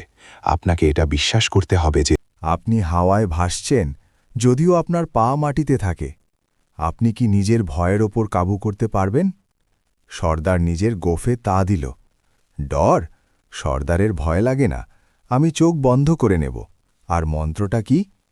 মোল্লা কাছে ঝুঁকে প্রায় কানে কানে ফেসফেস করে বললেন, মন্ত্র হল আক্কার বাক্কার বাম্বে বো, উড়জা ঘোরে ওয়ার না বো। না, মাফ করবেন, ওটা তো ছোটবেলার খেলা ছিল।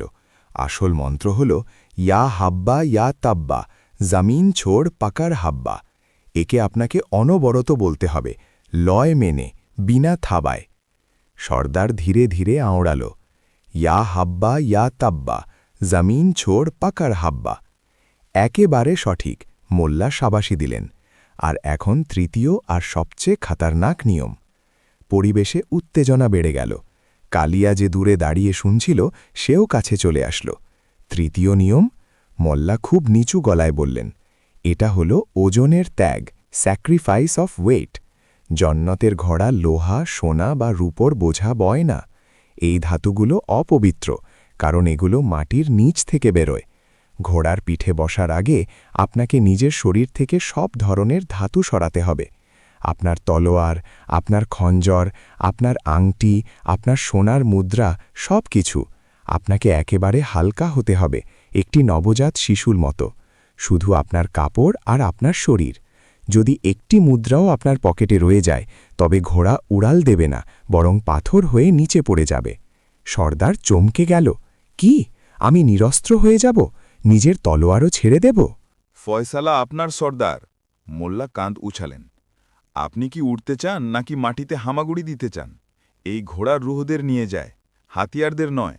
আর এমনিতেও যখন আপনি আসমানে থাকবেন মেঘের ওপরে, তখন আপনার তলোয়ারের কি দরকার? ওখানে কোনো শত্রু বসে আছে?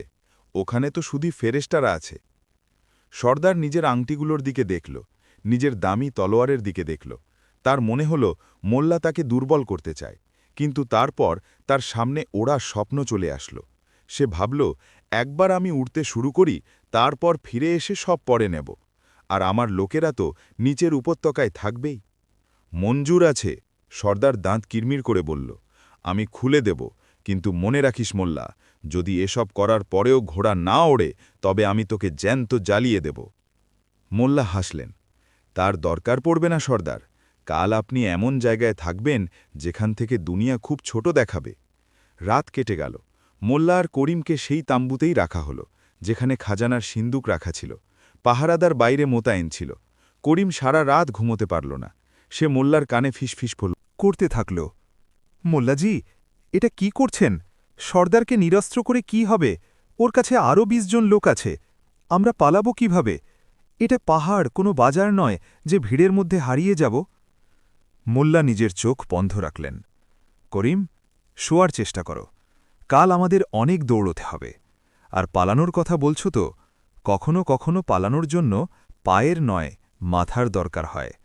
কাল যখন সর্দার চোখ বন্ধ করে মন্ত্র পড়বে, তখন পুরো কায়নাত মানে মহাবিশ্ব তাকে সবক শেখানোর জন্য তৈরি হবে। সকাল হল। পাহাড়ের চূড়ায় কুয়াশা ছেয়েছিল। সূর্য মেঘের আড়াল থেকে উকি দেওয়ার চেষ্টা করছিল। হাড় কাঁপানো ঠান্ডা ছিল। সর্দার নিজের তাম্বু থেকে বাইরে বেরোল। সে একটি সাদা রেশমি জোব্বা পরেছিল। সে নিজের কথা রেখেছিল। তার শরীরে কোনো হাতিয়ার ছিল না, কোনো গয়না ছিল না। তাকে একজন সুফি সন্তের মতো দেখাচ্ছিল। কিন্তু তার চোখে যে নিষ্ঠুরতা ছিল তা লুকানো যাচ্ছিল না। তার লড়াকুড়া তাকে ঘিরে দাঁড়িয়েছিল। সর্দার তাদের আদেশ দিল, তোমরা সবাই। সে উপত্যকার দিকে ইশারা করল। নিচে যাও, ওই রাস্তায় যেখান থেকে আমরা এসেছিলাম ওখানে গিয়ে দাঁড়িয়ে থাকো। আমার এখানে কাউকে চাই না, শুধু মোল্লা আর তার বন্ধু এখানে থাকবে। যখন আমি হাওয়ায় উড়তে থাকব, তখন তোমরা জয়ধ্বনি দিও। লড়াকুড়া ইতস্তত করছিল, কিন্তু সর্দারের হুকুম ছিল পাথরের ললাট। তারা ধীরে ধীরে একজন একজন করে নিচে নামতে লাগল। কালিয়া যাওয়ার সময় মোল্লাকে এক্ষুনি নজরে দেখল, যেন বলছিল, যদি সর্দারের একটা আচড়ও লাগে তবে তোকে কিমা বানিয়ে দেব। যখন সবাই চলে গেল, তখন চূড়ায় নিস্তব্ধতা ছেয়ে গেল। এখন ওখানে শুধু ৪ জন প্রাণী ছিল, সর্দার, মোল্লা, করিম আর ওই বেচারা ঘোড়া বাহাদুর। মোল্লা ঘোড়ার কাছে গেলেন। তিনি তার পিঠে একটি মখমলের জিন বা স্যাডেল রাখলেন, যা সর্দার নিজের সাথে এনেছিল। ঘোড়া ঠান্ডায় কাঁপছিল, কিন্তু মোল্লা তার কানে কিছু ফিসফিস করলেন। অদ্ভুত ব্যাপার ছিল, ঘোড়া শান্ত হয়ে গেল। হয়তো মোল্লা তাকে বলেছিলেন যে আর একটু নাটক, তারপর তুই আজাদ। তৈরি আছেন সর্দার? মোল্লা আওয়াজ দিলেন। সর্দার এগিয়ে আসল। তার হাঁটার মধ্যে এক অদ্ভুত আত্মবিশ্বাস ছিল। সে ঘোড়ার কাছে আসল।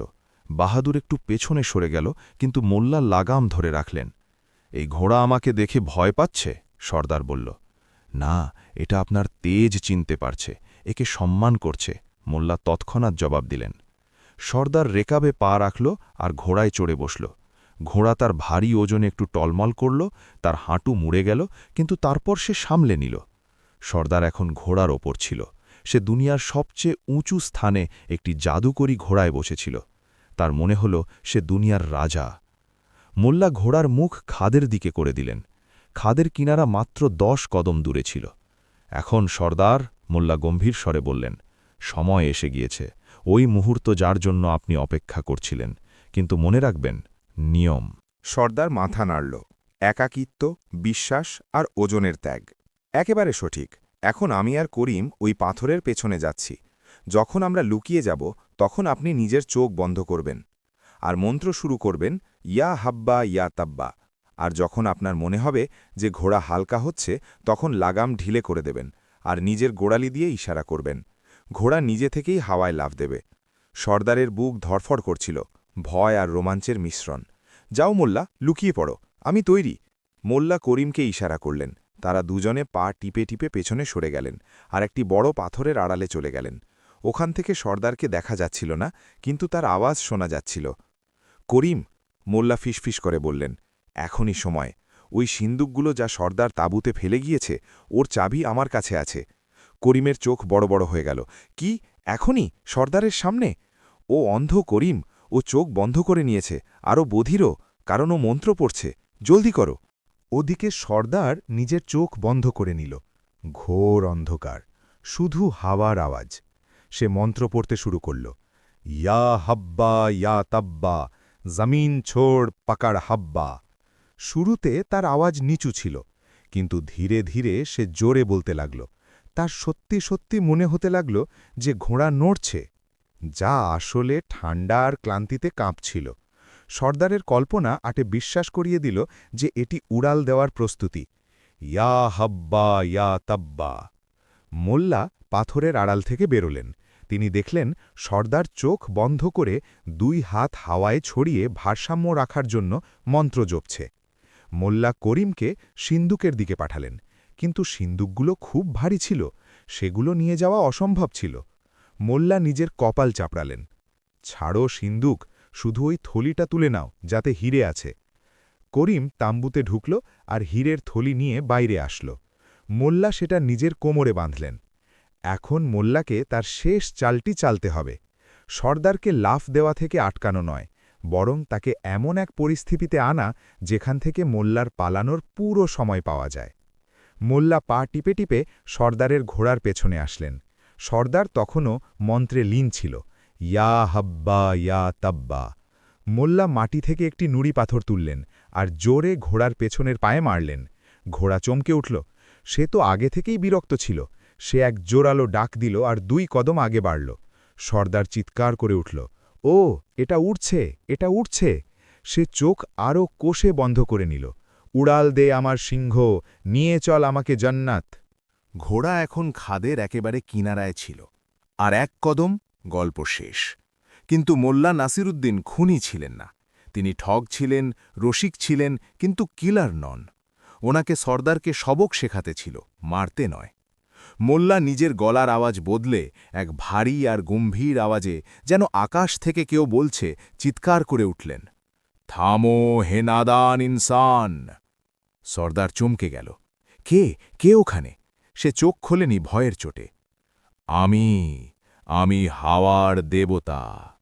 মোল্লা এক পাথরের আড়াল থেকে আওয়াজ দিলেন, তুমি এখনো শুদ্ধির প্রমাণ দাওনি, তোমার কাছে এখনো একটি বোঝা আছে। সর্দার ঘাবড়ে গেল। বোঝা? আমি তো সব খুলে দিয়েছি, তলোয়ার সোনা সব। না, মোল্লা চিৎকার করলেন, তোমার মনের বোঝা, তোমার অহংকার, তোমার লোভ। ঘোড়া উড়বে না যতক্ষণ তুমি তোমার সবচেয়ে দামি জিনিস হাওয়ায় দান করছো না। সবচেয়ে দামি? সর্দার ঘামে ভিজে গেল। ঘোড়া কিনারায় টলমল করছিল। কি চাই বলুন দেবতা। মোল্লা করিমকে পালানোর ইশারা করলেন আর নিজেও ধীরে ধীরে পেছনে সরতে লাগলেন। তোমার পাগড়ি, তোমার শান, ওটা খুলে খাদে ফেলে দাও, তবেই ঘোড়া উড়বে। সর্দারের পাগড়ি ছিল তার মান-সম্মান, কিন্তু এই মুহূর্তে প্রাণ আর উড়াল বেশি জরুরি ছিল। সর্দার কাপা কাপা হাতে নিজের ভারী পাগড়ি খুলল আর না দেখেই জোরে খাদে ফেলে দিল। যেই পাগড়ি হাত থেকে ছুটল, মোল্লা নিজের লাঠি মাটিতে ঠুকে চিৎকার করে উঠলেন, তথাস্তু, এবার ওড়ো। আর ঠিক সেই মুহূর্তেই মোল্লা ঘোড়ার লেজের নিচে একটি ছোট কাটা ফুটিয়ে দিলেন। ঘোড়া ব্যথায় পাগল হয়ে গেল, কিন্তু সে সামনে খাদের দিকে লাফ দেওয়ার বদলে নিজের স্বভাব অনুযায়ী পেছনের দিকে লাথি মারল আর মারাত্মকভাবে বিগড়ে গিয়ে পেছনের দিকে জমির দিকে দৌড়াল। সর্দার যে সামনে ওড়ার আশায় ছিল, এই হঠাৎ ঝটকায় ব্যাকওয়ার্ড থ্রাস্টের জন্য তৈরি ছিল না। সে ঘোড়ার পিঠ থেকে ছিটকে হাওয়ায় এক ডিগবাজি খেল আর ধাপাস। সে খাদে নয়, বরং খাদের কিনারায় গজিয়ে ওঠা এক কাঁটা ঝোপের ঠিক মাঝখানে গিয়ে পড়ল। ঘোড়া বাহাদুর লাগাম ছিঁড়ে যান বাঁচিয়ে পাহাড়ের নিচের দিকে দৌড়াল, এত জোরে যতটা সে যৌবনের দিনগুলোতেও দৌড়ায়নি। মোল্লা আর করিম এই দৃশ্য দেখলেন। সর্দার ঝোপের মধ্যে ফেসেছিল, তার রেশমি জোব্বা ছিঁড়ে গিয়েছিল, কাঁটাগুলো তাকে জাপটে ধরেছিল আর সে চিৎকার করছিল, উড়ে গেছি, আমি উড়ে গেছি, আমি কি জন্নতে আছি? মোল্লা পাথরের আড়াল থেকে উঁকি দিয়ে শেষবারের মতো সর্দারকে দেখলেন। হ্যাঁ সর্দার, এটা কাটাওয়ালা জন্নাত, মজা করুন। মোল্লা আর করিম অন্য রাস্তা ধরলেন, একটি গোপন পথ যা মোল্লা ওপরে আসার সময় দেখে নিয়েছিলেন। তারা হীরের থলি নিয়ে দ্রুত নিচে নামতে লাগলেন। কিন্তু গল্প এখনও শেষ হয়নি। সর্দারের সিপাহীরা যারা নিচের উপত্যকায় অপেক্ষা করছিল, তারা ঘোড়াটিকে খালি আর পাগলের মতো নিচে আসতে দেখল। তারা ভাবল সর্দার পড়ে গিয়েছে। তারা সবাই তলোয়ার বের করে ওপরের দিকে দৌড়াল। ধরো ধরো, মোল্লা সর্দারকে মেরে ফেলেছে। মোল্লা আর করিম পাহাড়ের মাঝখানে ছিলেন। ওপর থেকে সর্দার যে এখন ঝোপ থেকে বেরিয়ে রাগে পাগল হয়ে আসছিল, আর নিচ থেকে ২০ জন সশস্ত্র সিপাহী, তারা ঘেরাও হয়ে গিয়েছিল। মোল্লা করিমকে থামালেন। থামো, রাস্তা বন্ধ। করিম কাঁদতে লাগল। মোল্লাজি, আমি বলেছিলাম আমরা বাঁচব না, এখন কোনো গল্প কাজে আসবে না। মোল্লা এদিক ওদিক দেখলেন। তারা একটি সরু জায়গায় ছিলেন। একদিকে একটি পুরনো গুহা ছিল, যার মুখ পাথর দিয়ে ঢাকা ছিল। করিম, জলদি ওই পাথরগুলো সরাও। গুহা? আমরা গুহায় লুকাবো? ওরা আমাদের খুঁজে বের করবে। না, মোল্লার চোখে এক নতুন চমক আসল। আমরা লুকাবো না, আমরা ওদের আরেকটি জাদু দেখাব। জলদি করো। তারা পাথরগুলো সরালো। গুহা অন্ধকার আর দুর্গন্ধযুক্ত ছিল, কিন্তু মোল্লা ভেতর থেকে কিছু অদ্ভুত আওয়াজ শুনতে পেলেন, ভন ভন করার আওয়াজ। মোল্লাজি, এটা কি? এটা, মোল্লা হাসতে হাসতে বললেন, এটা আমাদের ফৌজ, বুনো মৌমাছির চাক, অনেক বড় চাক। নিচ থেকে সিপাহীদের পায়ের আওয়াজ আসছিল, তারা কাছে আসছিল। ওপর থেকে সর্দার খুঁড়িয়ে খুঁড়িয়ে খোলা তলোয়ার, যা সে তাম্বু থেকে আবার তুলে নিয়েছিল, নিয়ে আসছিল। মোল্লা, আমি তোর রক্ত পান করব। মোল্লা ২ জাতাকলের মাঝখানে পিষ্ট হতে যাচ্ছিলেন, কিন্তু মোল্লার হাতে একটি পাথর ছিল আর সামনে মৌমাছির চাক। করিম, মোল্লা নিজের চাদর মুড়ি দিতে দিতে বললেন, শুয়ে পড়ো আর একদম নড়বে না, মরা সেজে থাকো। কি? শুয়ে পড়ো। করিম শুয়ে পড়ল। মোল্লাও তার পাশে শুয়ে পড়লেন আর নিজেকে চাদর দিয়ে ঢেকে নিলেন। আর ঠিক শোয়ার আগে মোল্লা ওই পাথরটি পুরো শক্তি দিয়ে অন্ধকার গুহার ভেতরে চাকের ওপর মারলেন। এক ভয়াবহ শব্দ হল, যেন কোনো ঘুমন্ত রাক্ষস জেগে উঠেছে। লক্ষ লক্ষ বুনো মৌমাছি রাগে বাইরে বেরিয়ে এলো, তাদের শত্রু চাই। আর ঠিক সেই মুহূর্তে মোড় ঘুরে সর্দারের সিপাহীরা ওপরে আসলো, আর অন্যদিকে সর্দার নিচে আসলো। মৌমাছিরা দেখল নড়াচড়া করা, চিৎকার করা কিছু মানুষ। তাদের লক্ষ্য মোল্লা বা করিম ছিল না, যারা মাটিতে পাথর হয়ে পড়েছিল, বরং ওই আর্তনাদ করা সিপাহী আর সর্দার ছিল। তারপর যা হলো তা যুদ্ধ নয়, ধ্বংসলীলা ছিল।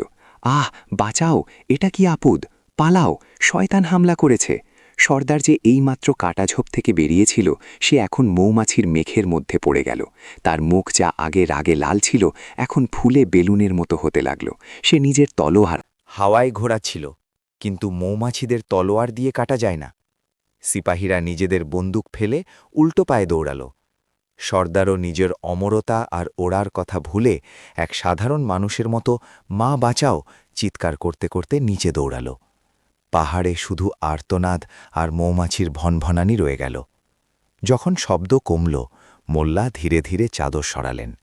২-১টা মৌমাছি তখনও উড়ছিল, কিন্তু বেশিরভাগই তাদের শিকারের পেছনে চলে গিয়েছিল। মোল্লা উঠলেন, নিজের কাপড় ঝাড়লেন আর করিমকে তুললেন। ওঠো করিম, রাস্তা পরিষ্কার। করিম কাঁপতে কাঁপতে উঠল। সে নিচে দেখল সর্দার আর তার ফৌজ দূরে পালিয়ে যেতে দেখা যাচ্ছিল ধুলোর মেঘের মধ্যে। মোল্লাজি, করিম অবিশ্বাসী গলায় বলল, আপনি সত্যি জাদুকর? মোল্লা হীরের থলিতে চাপড় দিলেন। জাদু মৌমাছিতে নয় আমার বন্ধু, সময়ে থাকে। চলো, ওদের ফোলা মুখ ঠিক হওয়ার আগে আর ওদের বুদ্ধি আসার আগে আমাদের সীমান্ত পার হতে হবে। তারা দুজনে শান্তভাবে কিন্তু দ্রুত পার হতে লাগলেন, পাহাড়ের অন্য পাশে নামতে লাগলেন। মোল্লা নাসিরুদ্দিন আরও একবার প্রমাণ করে দিলেন যে ৫ কোটির দৌলত আর ২০টি খোলা তলোয়ারের চেয়ে বেশি শক্তিশালী হল সঠিক সময়ে ছোড়া একটি পাথর আর একটি মজাদার গল্প। কিন্তু এই জয় কি এতই সহজ ছিল? সর্দার আহত ছিল, অপমানিত ছিল, আর তার খাজানা লুটে গিয়েছিল। একজন আহত সিংহ আরও বেশি খতরনাক হয়, আর সর্দারের মোল্লার মুখ মনে ছিল। যেই মোল্লা পাহাড়ের নিচে পৌঁছলেন, ওনার সামনে আরেকটি বিপদ দাঁড়িয়ে থাকতে দেখলেন। এই বিপদ সর্দার ছিল না, এটি অন্য কিছু ছিল, এমন কিছু যা মোল্লারও পা থামিয়ে দিল। সামনে নদীর তীরে একটি রাজকীয় তাম্বু খাটানো ছিল, আর ওই তাম্বু ওপর যে পতাকা ছিল তা বুখারার বাদশাহর নয়, বরং চেঙ্গিস খানের বংশধর ক্রূর মঙ্গল সেনাপতি বরকু খানের ছিল। মোল্লা আর করিম থমকে গেলেন। পেছনে সর্দার, সামনে মঙ্গল। মোল্লাজি কান্নাকাটি সরে বলল, এখন কোন গল্প? মোল্লা মঙ্গলদের তাম্বু দেখলেন, যেখানে বড় বড় কড়াই চড়ানো ছিল আর মাংস রান্না হচ্ছিল। এখন গল্প নয় করিম, মোল্লা নিজের পাগড়ি ঠিক করলেন, এখন ভোজের সময়। শুধু এটা দেখতে হবে যে আমরা মেহমান হই নাকি ভোজন। মোল্লা নাসিরুদ্দিন নিজের প্রাণ বাঁচানোর জন্য সিংহের মুখ থেকে বেরিয়ে কুমিরের হায়ে এসে ফেসেছেন। সামনে মঙ্গল সেনাপতি, যে মানুষদের গাজর মূলোর মতো কাটে। কিন্তু মোল্লা তাকে এমন এক জিনিস অফার করেন যা শুনে সেনাপতি নিজের চেয়ার থেকে লাফিয়ে ওঠেন। মোল্লা কি মঙ্গলদেরও ঠকাতে চলেছেন, নাকি এইবার তার চালাকি ওনার ওপরেই ভারী পড়বে? দেখুন চতুর্থ ভাগে, মঙ্গলদের মেহমান। সূর্য পুরোপুরি ডুবে গিয়েছিল, আর আসমানে খুটখুটে কালো রাত নিজের আস্থানা গেড়েছিল। নদীর তীরে জ্বলন্ত মশালগুলো হাওয়ায় পতপত করছিল, আর তাদের সাথেই পতপত করছিল করিমের বুক। সামনে যা দৃশ্য ছিল তা কোনো দুঃস্বপ্নের চেয়ে কম নয়, মঙ্গলদের খৈমা। ইতিহাস সাক্ষী যে যেখানে মঙ্গলদের ঘোড়ার খুরের শব্দ পড়ত, সেখানে ঘাস জন্মানোও বন্ধ হয়ে যেত। এটি বরকু খানের লস্কর ছিল, চেঙ্গিস খানের এক দূরের ভাইপো, যে নিজের নিষ্ঠুরতার জন্য মশহুর ছিল। তাম্বুর বাইরে বড় বড় কড়াই চড়ানো ছিল, যেখান থেকে মাংস রান্নার তীব্র গন্ধ আসছিল। পাহারাদাররা লোহার বর্ম পরে বল্লম তাক করে দাঁড়িয়েছিল। তাদের চোখে ইনসানিয়াত, মানবতা ছিল না, ছিল শুধু শিকারের খিদে। মোল্লা নাসিরুদ্দিন আর করিম ঝোপের আড়ালে লুকিয়েছিলেন। পেছন থেকে ঠগদের সর্দারের আসার শব্দ, আর সামনে মরণকূপ। মোল্লাজি, করিম রুদ্ধ কণ্ঠে ফিসফিস করল। পেছনে মৌমাছিতে ফোলা সর্দার, সামনে মঙ্গল, যারা আমাদের কাঁচা চিবিয়ে খাবে। আজ তো যমরাজও কনফিউজ হয়ে যাবেন যে আমাদের রুহকে কে নিয়ে যাবে। মোল্লা নিজের দাড়িতে হাত বোলালেন। ওনার চোখে ভয়ের জায়গায় এক গভীর চিন্তা ছিল। করিম, যখন দুদিকেই আগুন লেগে থাকে তখন বুদ্ধিমান মানুষ পড়ে না, সে ওই আগুনে রুটি ছেঁকে। শুধু আমার কথায় হায় হা মেলাবে। আজ আমরা ভিখারি হয়ে নয়, নাসিবের সওদাগর হয়ে এদের সামনে যাব। এর আগে তারা কিছু করতেন।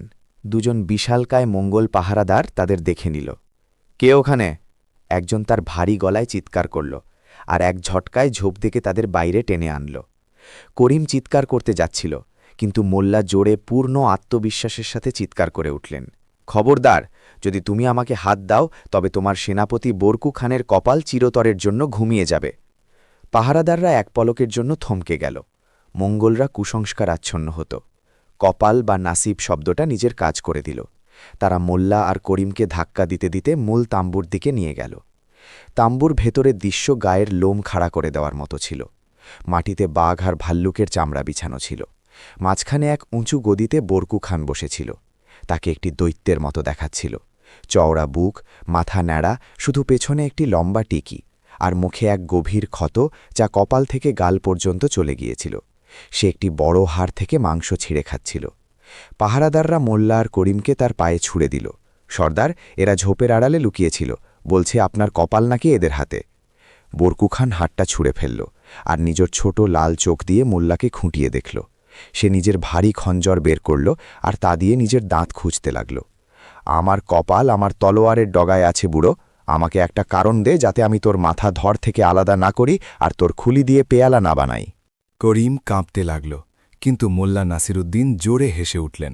ওই হাসি তাম্বুতে প্রতিধ্বনিত হল। বরকু খান অবাক হয়ে গেল। তার উপস্থিতিতে লোকে শ্বাস নিতে ভয় পেত, আর এই ফকির হাসছে। হাসছিস? বরকু খান গর্জে উঠল। মৃত্যু সামনে আর তোর হাসি পাচ্ছে? মোল্লা দাঁড়িয়ে নিজের ধুলো ঝাড়লেন। আমি এই জন্য হাসছি হে মহান খান, কারণ আমি দেখছি যে দুনিয়ার সবচেয়ে শক্তিশালী যোদ্ধা একটি মামুলি পাথরের টুকরোকে চিনতে পারছে না। আমি তো এখানে আপনাকে দুনিয়ার তাজ, মুকুট দিতে এসেছিলাম, কিন্তু মনে হচ্ছে আপনার শুধু মাংস আর হাড়েই আগ্রহ। দুনিয়ার তাজ? বরকু খানের আগ্রহ জাগল। কি আবল তাবল বকছিস? মোল্লা ধীরে ধীরে নিজের কোমর থেকে ওই মখমলের থলিটি বের করলেন, যা তিনি সর্দারের হাবেলি থেকে চুরি করেছিলেন। তিনি থলিটি খুললেন, আর তার মধ্য থেকে একটি বড় উজ্জ্বল হিরে বের করলেন। মশালের আলোয় ওই হিরেটি কোনো নক্ষত্রের মতো চমকে উঠল। তার উজ্জ্বলতা পুরো তাম্বুকে আলোকিত করে দিল। বরকু খানের চোখ বড় হয়ে গেল। সে এমন নায়েব, দুর্লভ পাথর আগে কখনো দেখেনি। এটা কি? সে নিজের গদি থেকে একটু সামনে ঝুঁকে এলো। এটা, মোল্লা নিজের আওয়াজকে ভারী আর রহস্যময় করে বললেন, এটা তারায়ে তাকদীর, ভাগ্যের তারা। এটি মাটির পাথর নয় খান, এটি আকাশ থেকে খসে পড়া একটি তারা। আমার পর দাদা, যিনি বাগদাদের সবচেয়ে বড় নজুমি জ্যোতিষী ছিলেন, তিনি ভবিষ্যৎবাণী করেছিলেন যে এই পাথর শুধু তারই কাছে থাকবে যে পুরো দুনিয়ার বাদশা হতে চলেছে। আমি গত ২০ বছর ধরে ওই চয়ন করা ব্যক্তিকে খুঁজছি। মোল্লা এক পা এগিয়ে এলেন আর হিরেটিকে বরকু খানের সামনে দোলালেন। আমি এটি অনেক সুলতানদের দেখিয়েছি, অনেক রাজাদের দেখিয়েছি, কিন্তু যেই তারা এটি ছুঁত এই পাথর কালো হয়ে যেত। তার মানে ছিল যে তারা এর যোগ্য নয়। কিন্তু আজ যখন আমি এই লস্করের কাছে আসলাম, তখন এটি থলির ভেতরেই চমকাতে শুরু করল। এটি আপনাকে ডাকছে খান। বরকু খান, যে নিজের শক্তির ওপর অহংকার করত, এখন এই চাটুকারিতা আর কুসংস্কারের জালে ফেসে গেল। তার মনে হল এই পাথর সত্যিই কোনো দৈব সংকেত। লা, আমাকে দে। বরকু হাত বাড়িয়ে দিল। মোল্লা সাথে সাথে হাত সরিয়ে নিলেন। এত তাড়াতাড়ি নয় হুজুর, এটি কোনো খেলনা নয়। একে ছোঁয়ার আগে একটি নিয়ম পালন করতে হয়। যদি অশুদ্ধ হাতে ছোঁয়া হয় তবে এটি নিজের শক্তি হারিয়ে ফেলবে আর উল্টো অভিশাপ দিয়ে দেবে। আপনি কি চান যে আপনার জয় করা সাম্রাজ্য ছাই হয়ে যাক? বরকু খানের হাত হাওয়ায় থেমে গেল। অভিশাপ? না, আমার অভিশাপ চাই না। নিয়মটা কি? মোল্লা স্বস্তির শ্বাস নিলেন। মাছ গেঁথে গিয়েছে। নিয়মেই যে এই পাথরটিকে শত্রুর রক্ত আর পবিত্র জল দিয়ে ধুতে হবে। কিন্তু তার চেয়েও বড় কথা, আমি অনুভব করতে পারছি যে একটি অশুভ আত্মা এই পাথরটির পিছু নিচ্ছে। তখনই তাম্বুর বাইরে শোরগোল হল। পাহারাদারদের চিৎকার শোনা গেল, থামো, তোমরা ভেতরে যেতে পারো না, সরো সামনে থেকে, ওই মোল্লা আমার শিকার। এই আওয়াজ মোল্লা চিনতেন। এটি ছিল সেই ঠগদের সর্দার। বরকু খান রাগে দাঁড়িয়ে গেল। কে সে যে আমার অনুমতি ছাড়া আমার তাম্বুতে ঢোকার সাহস করছে? মোল্লা করিমের দিকে তাকিয়ে চোখ মারলেন। তারপর বরকু খানের দিকে ফিরে নাটক করে চিৎকার করে উঠলেন, এই তো, এই সেই অশুভ আত্মা খান। আমি বলেছিলাম না যে এটা মৌমাছি রাক্ষস? এই জাদুকরি পাথরটি চুরি করতে এসেছে যাতে আপনি দুনিয়ার বাদশাহ হতে না পারেন। তখনই তাম্বুর পর্দা ছিঁড়ে ঠগদের সর্দার ভেতরে দাখিল হল। তার পেছনে তার ৪-৫ জন বেঁচে থাকা সাথী ছিল। সর্দারের অবস্থা দেখার মতো ছিল। মৌমাছির কামড়ে তার মুখ এতটাই ফুলে গিয়েছিল যে তার চোখ দুটো ছোট ফাটলের মতো দেখাচ্ছিল। তার মাথা কুমড়োর মতো ফুলে গিয়েছিল আর ঠোঁটগুলো এত মোটা হয়ে গিয়েছিল যে সে ঠিকমতো কথা বলতেও পারছিল না। সে সত্যিই কোনো রাক্ষস বা কুৎসিত আত্মার মতোই দেখাচ্ছিল। সর্দার মোল্লাকে দেখল আর নিজের তলোয়ার তুলল। তুল্লা! সে মোল্লা বলতে চেয়েছিল, কিন্তু ফোলা মুখের কারণে তুল্লা বেরোল। আমি তোর রক্ত পান করব, আমার টাকা, আমার ইজ্জাত। বরকু খান ওই অদ্ভুত মুখওয়ালা লোকটিকে দেখল। মোল্লার কথা তার সত্যি মনে হল। এই লোকটিকে মানুষের মতো দেখাচ্ছিল না। থেমে যা কুৎসিত জিন! বরকু খান নিজের সেই ভারী তলোয়ার, যা তুলতে ২ জন সাধারণ মানুষের দরকার হতো, এক হাতে তুলে নিল। তুই আমার ভাগ্যের পাথরের উপর নজর দিস? সর্দার, যে চোখের ফোলা ভাবের কারণে বরকু খানের বিশাল শরীর ঠিকমতো দেখতে পাচ্ছিল না, রাগে জবাব দিল, কোন জিন? আমি ঠগদের সর্দার। এই বুড়োটা চোর, এ আমাকে লুটেছে। সর রাস্তা থেকে, না হলে তোমাকেও কেটে ফেলব। মঙ্গল সেনাপতিকে হুমকি, আর তাও তার নিজের ডেরায়! বরকু খানের রাগ আগ্নেয়গিরির মতো ফেটে পড়ল। কেটে ফেলবি আমাকে? বরকু খানকে? বরকু এক ভয়ঙ্কর যুদ্ধনাদ, ওয়ার ক্রাই করল আর সর্দারের ওপর ঝাঁপিয়ে পড়ল। তাঁবুর ভেতরে ধুমধুমার লড়াই শুরু হল। সর্দারের সাথীরা, যারা এমনিতে খতরনাক লড়াকু ছিল, মঙ্গলদের বন্য শক্তির সামনে শিশু প্রমাণিত হল। বরকু খানের তলোয়ার হাওয়ায় ঘুরল আর সর্দারের তলোয়ারের ২ টুকরো হয়ে গেল। সর্দার, যে আগে থেকেই আহত আর ক্লান্ত ছিল, বরকুর এক লাথিতে তাঁবুর অন্য কোনায় গিয়ে পড়ল। মর ওই রাক্ষসদের, শেষ করে দাও! বরকু নিজের পাহারাদারদের আদেশ দিল। মঙ্গল সৈনিকরা ক্ষুধার্থ নেকড়ের মতো ঠগদের ওপর ঝাঁপিয়ে পড়ল। মোল্লা আর করিম এক কোনায় কুঁকড়ে বসে রইল। মোল্লাজি, করিম বলল, এ তো মহাভারত হয়ে গেল, এখন কি করব? পালাবো? এখনই নয়, মোল্লা তামাশা দেখতে দেখতে বললেন, যদি এখনই পালায় তবে মঙ্গলরা আমাদেরও শত্রু ভেবে নেবে। এখন আমাদের বরকু খানের সবচেয়ে বিশ্বস্ত বন্ধু হতে হবে। লড়াই কিছুক্ষণের মধ্যেই শেষ হয়ে গেল। ঠগদের সর্দার আর তার সাথীদের বন্দী করা হলো। সর্দারের ফোলা মুখ এখন আরও চুপসে গিয়েছিল। সে বরকুর পায়ে পড়ে কাতরাচ্ছিল। বরকু খান, যার কপাল থেকে ঘাম ঝরছিল, মোল্লার দিকে ফিরল। তোর কথা সত্যি বেরোল নজুমি, এই রাক্ষস তো সত্যিই খুব দুর্বল ছিল। এখন আন, ওই পাথরটা আমাকে দে। মোল্লা সম্মানের সাথে মাথা নোয়ালেন। আপনার বাহাদুরির উদাহরণ তো আসমানের ফেরেশতারাও দেবে খান। আপনি অশুভ শক্তিকে হারিয়ে দিয়েছেন, এখন এই পাথর আপনার হওয়ার জন্য তৈরি আছে। কিন্তু আবার কিন্তু বরকু রেগে গেল।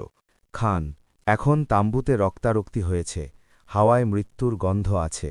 এমন পরিবেশে তারায় তাকদীর বের করা অপমান হবে। একে শুদ্ধ করার জন্য আমাদের আজ রাত নদীর মাঝখানে যেতে হবে।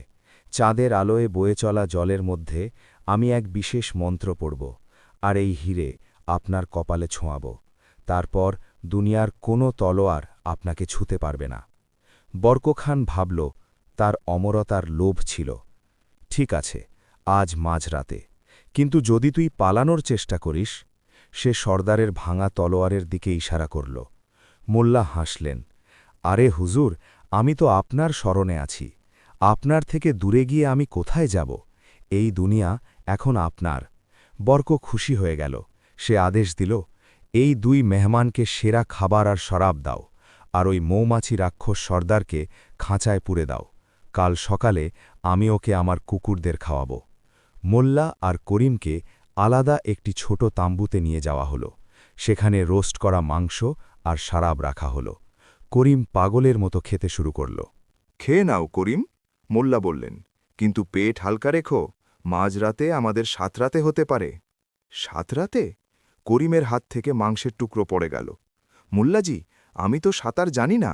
আর এই হিরে, আপনি কি সত্যি ওটা ওকে দিতে চলেছেন? মোল্লা নিজের পকেট হাতড়ালেন। হিরে সেখানেই সুরক্ষিত ছিল। আরে পাগল, যদি আমি ওকে হিরে দিয়ে দিই, তবে ও পরের মুহূর্তেই আমাদের গলা কেটে দেবে, কারণ আমাদের ওর আর দরকার থাকবে না। আর যদি না দিই, তবে ও এমনিতে মেরে ফেলবে। আমাদের মাঝখানের রাস্তা বের করতে হবে। রাত গভীর হতে থাকল। মঙ্গল ডেরায় উৎসব পালন করা হচ্ছিল। বরকু খান নিজের জয়ের খুশিতে প্রচুর শরাব পান করছিল। মোল্লা এটাই চেয়েছিলেন। মাঝরাতে বরকু খান একটু টলমল করতে করতে মোল্লা আর করিমের সাথে নদীর কিনারায় আসল। তার সাথে শুধু দুজন অঙ্গরক্ষক ছিল। চলো, বরকু বলল, নিয়ম শুরু করো। নদীর জল ঠান্ডা আর প্রবল ছিল। মোল্লা বললেন, খান, নিয়ম অনুযায়ী আপনাকে আর আমাকে একা জলে নামতে হবে। অঙ্গরক্ষকরা এখানেই তীরে থাকবে। এই নিয়ম কোনো তৃতীয় কানের জন্য নয়। বরকু তার অঙ্গরক্ষকদের থামার ইশারা করল, আর মোল্লার সাথে জলে নামল। করিম তীরে দাঁড়িয়ে কাঁপছিল, এটা ভেবে যে এখন কি হবে। জল কোমর পর্যন্ত গভীর ছিল। মোল্লা হিরেটি বের করলেন। জ্যোৎস্নায় সেটি চমকাচ্ছিল। বরকুর নজর ওটার উপর আটকে ছিল। খান, মোল্লা বললেন, নিজের চোখ বন্ধ করুন আর হাত বাড়িয়ে দিন। আমি মন্ত্র পড়ব। যতক্ষণ না আমি আমিন বলবো, চোখ খুলবেন না। বরকু নেশা আর লোভে অন্ধ হয়ে চোখ বন্ধ করে হাত বাড়িয়ে দিল। সে জলের মাঝে দাঁড়িয়ে রইল এক বিশাল মূর্তির মতো। মোল্লা জোরে জোরে কিছু অর্থহীন শব্দ বলা শুরু করলেন। আব দাবার গিলি গিলি ছু বো, মঙ্গল কা ভেজা গয়া হ্যায় উ। আর বলতে বলতে মোল্লা ধীরে ধীরে পেছনে সরতে লাগলেন। তখনই এক গোলমাল হল। তীরে দাঁড়িয়ে থাকা করিম দেখল যে ঝোপঝাড়ের মধ্যে কিছু একটা নড়ছে। সে ভালো করে দেখল, ওটা ছিল ঠগদের সর্দার। সে কোনোভাবে খাঁচা থেকে পালিয়ে এসেছে। হয়তো পাহারাদাররা নেশায় ঘুমিয়ে পড়েছিল। তার মুখ ফোলা ছিল, কিন্তু হাতে এক বড় পাথর ছিল। সে বদলা নিতে এসেছিল, মোল্লার ওপর নয়, বরং ওই মঙ্গলের ওপর যে তাকে পিটিয়েছিল। সর্দার চুপিসারে জলে নামল বরকু খানের দিকে। মোল্লা এটা দেখে নিলেন। এখন পরিস্থিতি এই যে বরকু খান চোখ বন্ধ করে দাঁড়িয়ে আছে, মোল্লা পালানোর তালে আছে, আর ঠগদের সর্দার পেছন থেকে বরকুর মাথা ফাটানোর জন্য আসছে। যদি সর্দার আক্রমণ করে, তবে বরকু চোখ খুলবে আর মোল্লাকে পালাতে দেখে ফেলবে। মোল্লাকে তৎক্ষণাৎ কিছু ভাবতে হতো। মোল্লা হঠাৎ মন্ত্র থামিয়ে চিৎকার করলেন, খান, ঝুঁকে পড়ুন, ভাগ্যের দেবতা আসছেন। বরকু খান ভাগ্যের দেবতার সম্মানে সাথে সাথে জলে ডুব দিল। ঠিক সেই মুহূর্তে সর্দার ওই ভারী পাথরটি পুরো শক্তিতে ছুড়ল। যেহেতু বরকু নিচে ঝুঁকে গিয়েছিল ওই পাথরটি হাওয়ায় শন শন করে বেরিয়ে গেল আর সোজা মোল্লার কপালের পাশ দিয়ে বেরিয়ে গেল, এত কাছে যে মোল্লা বাতাসের ঝাপটা অনুভব করলেন। পাথরটি জলে ছলাৎ করে পড়ল।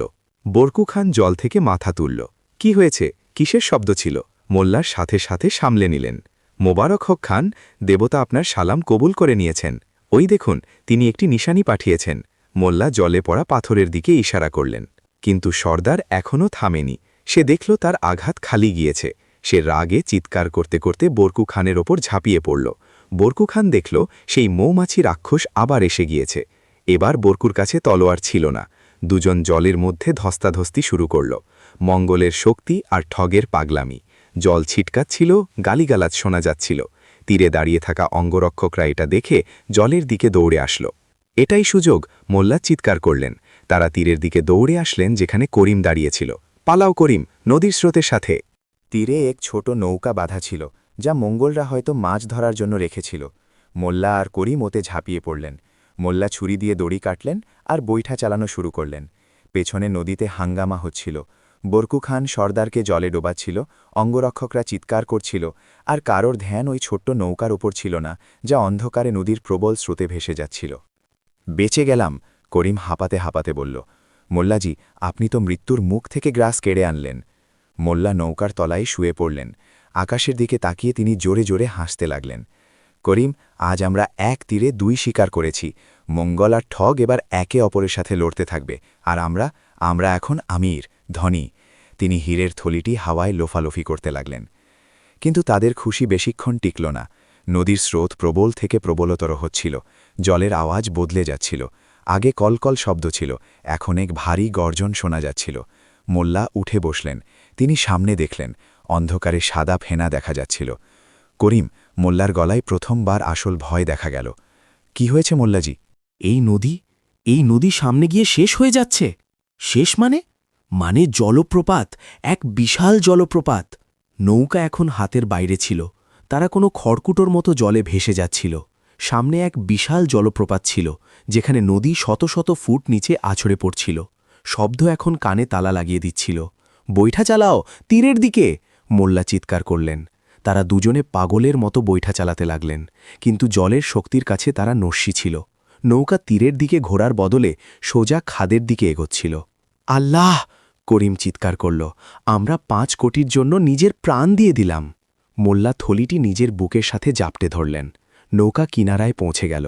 এক মুহূর্তের জন্য তারা হাওয়ায় ঝুলে রইল, আর তারপর নিচে অন্ধকার, জল আর পড়ে যাওয়ার এক অন্তহীন অনুভূতি। যখন মোল্লার চোখ খুলল, তখন সূর্য চমকাচ্ছিল। তার শরীরের প্রতিটি হাড়গোড় ব্যথায় টনটন করছিল। তিনি ভেজা বালির উপর পড়েছিলেন। পাশেই করিম পড়েছিল, বেহুশ, কিন্তু শ্বাস চলছিল। মোল্লা ওঠার চেষ্টা করলেন। তারা বেঁচে ছিলেন। এটি কোনো অলৌকিক ঘটনার চেয়ে কম ছিল না। হয়তো জলপ্রপাতের নিচে জল খুব গভীর ছিল, যা তাদের বাঁচিয়ে দিয়েছিল। তিনি নিজের কোমর হাতড়ালেন। থলি গায়েব। মোল্লার বুক ধক করে উঠল। তিনি পাগলের মতো এদিক ওদিক দৌড়ালেন, বালি খুললেন। না, থলি কোথাও নেই। 5 কোটির হীরে জলে ভেসে গিয়েছে। হায়! মোল্লা সেখানেই বালির ওপর বসে পড়লেন। সব মেহনাত, সব চালাকি, সব জলে মিশে গেল। তখনই তার নজর একটু দূরে পড়ে থাকা একটি জিনিসের ওপর গেল। ওটা কাঠের এক টুকরো ছিল, তাদের ভাঙা নৌকার অংশ। আর ওই কাঠের টুকরোর মধ্যে কিছু একটা আটকে ছিল। ওটা ছিল ওনার থলি। মোল্লার ধরে প্রাণ আসল। তিনি দৌড়ে সেখানে গেলেন আর থলিটি তুলে নিলেন। সব কিছু সহি সালামত ছিল। শুকর আলহামদুলিল্লাহ। কিন্তু যখন তিনি মাথা তুললেন আর নিজের চারপাশের দৃশ্য দেখলেন, ওনার খুশি আবার উধাও হয়ে গেল। তারা যে তীরে ছিলেন তা কোনো সাধারণ তীর ছিল না। তাদের সামনে এক বিশাল দেওয়াল দাঁড়িয়েছিল। সোনার দেওয়াল? না, আসল সোনার নয়, বরং সোনালি পাথর দিয়ে তৈরি এক আকাশচুম্বী দেওয়াল। আর ওই দেওয়ালের ওপর বড় বড় অক্ষরে এমন এক ভাষায় কিছু লেখা ছিল, যা মোল্লা আগে কখনো দেখেননি। এটি কোনো শহর ছিল, এমন এক শহর যা দুনিয়ার মানচিত্রে ছিল না। হঠাৎ দেওয়ালের ওপর থেকে শত শত তীরন্দাজ আবির্ভূত হল। তাদের পোশাক রং বেরঙের পালক দিয়ে তৈরি ছিল, আর তাদের মুখে অদ্ভুত সব মুখোশ ছিল। কে তোমরা? দেওয়ালের উপর থেকে এক গম্ভীর ও সুমধুর কিন্তু কঠোর আওয়াজ এল। মোল্লা হাত তুললেন। আমরা মুসাফির, রাস্তা হারিয়ে ফেলেছি। এটি স্বপ্নের শহর মুসাফির। আওয়াজ এলো, এখানে আসার রাস্তা আছে, কিন্তু যাওয়ার নেই। যে এখানে আসে সে হয় আমাদের গোলাম, হয় না হলে আমাদের রানীর ভোজন। রানীর ভোজন? করিম যে এখন জ্ঞান ফিরে পেয়েছিল, এ কথা শুনে আবার বেহুশ হবার উপক্রম হল। মোল্লা দেখলেন যে দরজা ধীরে ধীরে খুলছে। ভেতর থেকে সোনালি আলো আসছিল আর এক অদ্ভুত মাতাল করা সুবাস। মোল্লাজি, করিম কাঁপতে কাঁপতে বলল, আমরা ঠগদের হারিয়েছি, মঙ্গলদের ফাঁকি দিয়েছি, জলপ্রপাত থেকে পড়েছি, কিন্তু এখন মনে হচ্ছে আমরা কোনো জাদুকরি জালে ভেসে গিয়েছি। মোল্লা নিজের থলি শক্ত করে ধরলেন আর হাসলেন, এক ক্লান্ত কিন্তু হার না মানা হাসি। করিম, যদি এটি স্বপ্নের শহর হয়, তবে ওরা জানে না যে ওরা কার স্বপ্নে এসেছে। চলো দেখি এদের রানী কি খায়, আশা করি তার বাসি বিরিয়ানি পছন্দ হবে না। তারা দুজনে ওই রহস্যময় সোনালি দরজার দিকে এগোলেন, যেখানে এক নতুন আর জীবনের সবচেয়ে অদ্ভুত কাহিনী তাদের জন্য অপেক্ষা করছিল। কিন্তু মোল্লা এটা জানতেন না যে যেই থলিটি তিনি হিরে ভেবে বুকে জড়িয়ে আছেন, সেই থলিতে জলের স্রোত আর পাথরের ধাক্কায় এক ছিদ্র হয়ে গিয়েছিল, আর তিনি পেছনে বালির ওপর একে একে হিরে ফেলে ফেলে যাচ্ছিলেন। নসিবের খেলা দেখুন, একদিকে সোনার শহর আর অন্যদিকে নিজেরই সম্পদ অজান্তে বিলিয়ে দিয়ে চলেছেন মোল্লা। মোল্লা কি জানতে পারবেন যে তার থলি ফেটে গিয়েছে? স্বপ্নের রানী কি তাকে নিজের গোলাম বানাবেন, নাকি মোল্লা তাকেও নিজের গল্পের পাত্র বানিয়ে দেবেন? আর ওই বরকু খান আর ঠগদের সর্দার কি এখনও তাদের পিছু করছে? গল্প এখন তার অন্তিম আর সবচেয়ে ধামাকেদার মোড়ে পৌঁছাতে চলেছে। খালি, আমার থলি খালি। মোল্লা নাসিরুদ্দিনের পায়ের তলা থেকে মাটি সরে যায় যখন তিনি জানতে পারেন যে 5 কোটির হিরে বালিতে পড়ে গিয়েছে। কিন্তু বিপদ তো সবে শুরু হয়েছে। সামনে দাঁড়িয়ে আছে জাদুকরি রানী, যে মোল্লাকে এমন এক প্রশ্ন করে যার জবাব যদি ভুল হয় তবে মোল্লা পাথরের মূর্তি হয়ে যাবেন। মোল্লা কি তার হারানো সম্পদ ফিরে পাবেন? আর কি এই সোনালী শহরের খতরনাক রহস্য? দেখুন এই মহাগাথার অন্তিম অংশ, রানীর ধাঁধা আর আসল খাজানা। সোনালী দরজার পেছনের দুনিয়া কোনো স্বপ্নের মতো নয়, বরং কোনো চিত্রকরের সবচেয়ে সুন্দর ও ভয়াবহ ভ্রমের মতো ছিল। মোল্লা নাসিরুদ্দিন আর করিম যেই ওই রহস্যময় শহরে পা রাখলেন, অদ্ভুত নিস্তব্ধতা তাদের স্বাগত জানাল। এখানে হাওয়া তো ছিল, কিন্তু পাতা নড়ছিল না। জল তো ছিল, কিন্তু তাতে ঢেউ উঠছিল না। প্রতিটি জিনিস যেন সময়ের কোনো এক মুহূর্তে জমে গিয়েছিল। শহরের বাড়িঘর সোনা আর কাঁচ দিয়ে তৈরি ছিল, যা সূর্যের আলোয় এতটাই চমকাচ্ছিল যে চোখ ধাঁধিয়ে যেত। কিন্তু যে ব্যাপারটা সবচেয়ে বেশি ভীতিজনক ছিল তা হল সেখানকার মানুষ। রাস্তার ধারে, বাজারে, প্রাসাদের সিঁড়িতে সব জায়গায় মানুষ ছিল, কিন্তু তাদের মধ্যে কেউ নড়াচড়া করছিল না। মোল্লা পাশে গিয়ে এক ফল বিক্রেতাকে দেখলেন। সে এক হাসি মুখে হাতে তুলাদণ্ড নিয়ে দাঁড়িয়েছিল, কিন্তু তার শরীর পাথরের ছিল, সে একটি মূর্তি ছিল। মোল্লা একটু এগিয়ে এক সিপাহীকে দেখলেন যে বল্লম তাক করে দাঁড়িয়েছিল, সেও পাথরের। এক শিশু যে বল দিয়ে খেলছিল, সেও পাথরের। করিমের গলা শুকিয়ে গেল, সে মোল্লার হাত ধরে নিল। মোল্লাজি, এই মূর্তিগুলো এত জীবন্ত কেন লাগছে? এদের চোখের দিকে দেখুন, মনে হচ্ছে এরা এখনই পলক ফেলবে। মোল্লার মুখ গম্ভীর হয়ে গেল। তিনি ওই ফল বিক্রেতার পাথরের চোখে এক ফোঁটা জমে থাকা জল দেখলেন। করিম, এগুলো মূর্তি নয়, এরা মানুষ ছিল। এরা আমাদের মতোই রক্তমাংসের ছিল, কিন্তু কেউ বা কোনো কিছু এদের সময়ের খাঁচায় পাথর বানিয়ে দিয়েছে। এটি স্বপ্নের শহর নয়, এটি নিস্তব্ধ আর্তনাদের শহর। তখনই শহরের সবচেয়ে উঁচু প্রাসাদ থেকে এক বিশাল নাকারার ঢোলের শব্দ এলো, যা কোনো বাদক ছাড়াই নিজে নিজে বাজছিল। প্রাসাদের মূল ফটকে এক বিশাল দর্পণ আয়না লাগানো ছিল, আর ওই দর্পণের মধ্য থেকে এক আকৃতি বাইরে বেরিয়ে এলো। সে এক নারী ছিল, নাকি কোনো দেবী, নাকি কোনো ডাইনি। তার সৌন্দর্য এমন ছিল যে মানুষ নিজের প্রাণ দিয়ে দেয়, আর তার চোখে শীতলতা এমন ছিল যে রুহ কাঁপিয়ে দেয়। সেই নক্ষত্র দিয়ে তৈরি গাউন পরেছিল, আর তার মাথায় মেঘের মুকুট ছিল। সে মাটিতে নয়, বরং হাওয়ায় কয়েক ইঞ্চি অপরে ভাসছিল। এটি ছিল এই শহরের মালকিন, রানী তিলিসমা।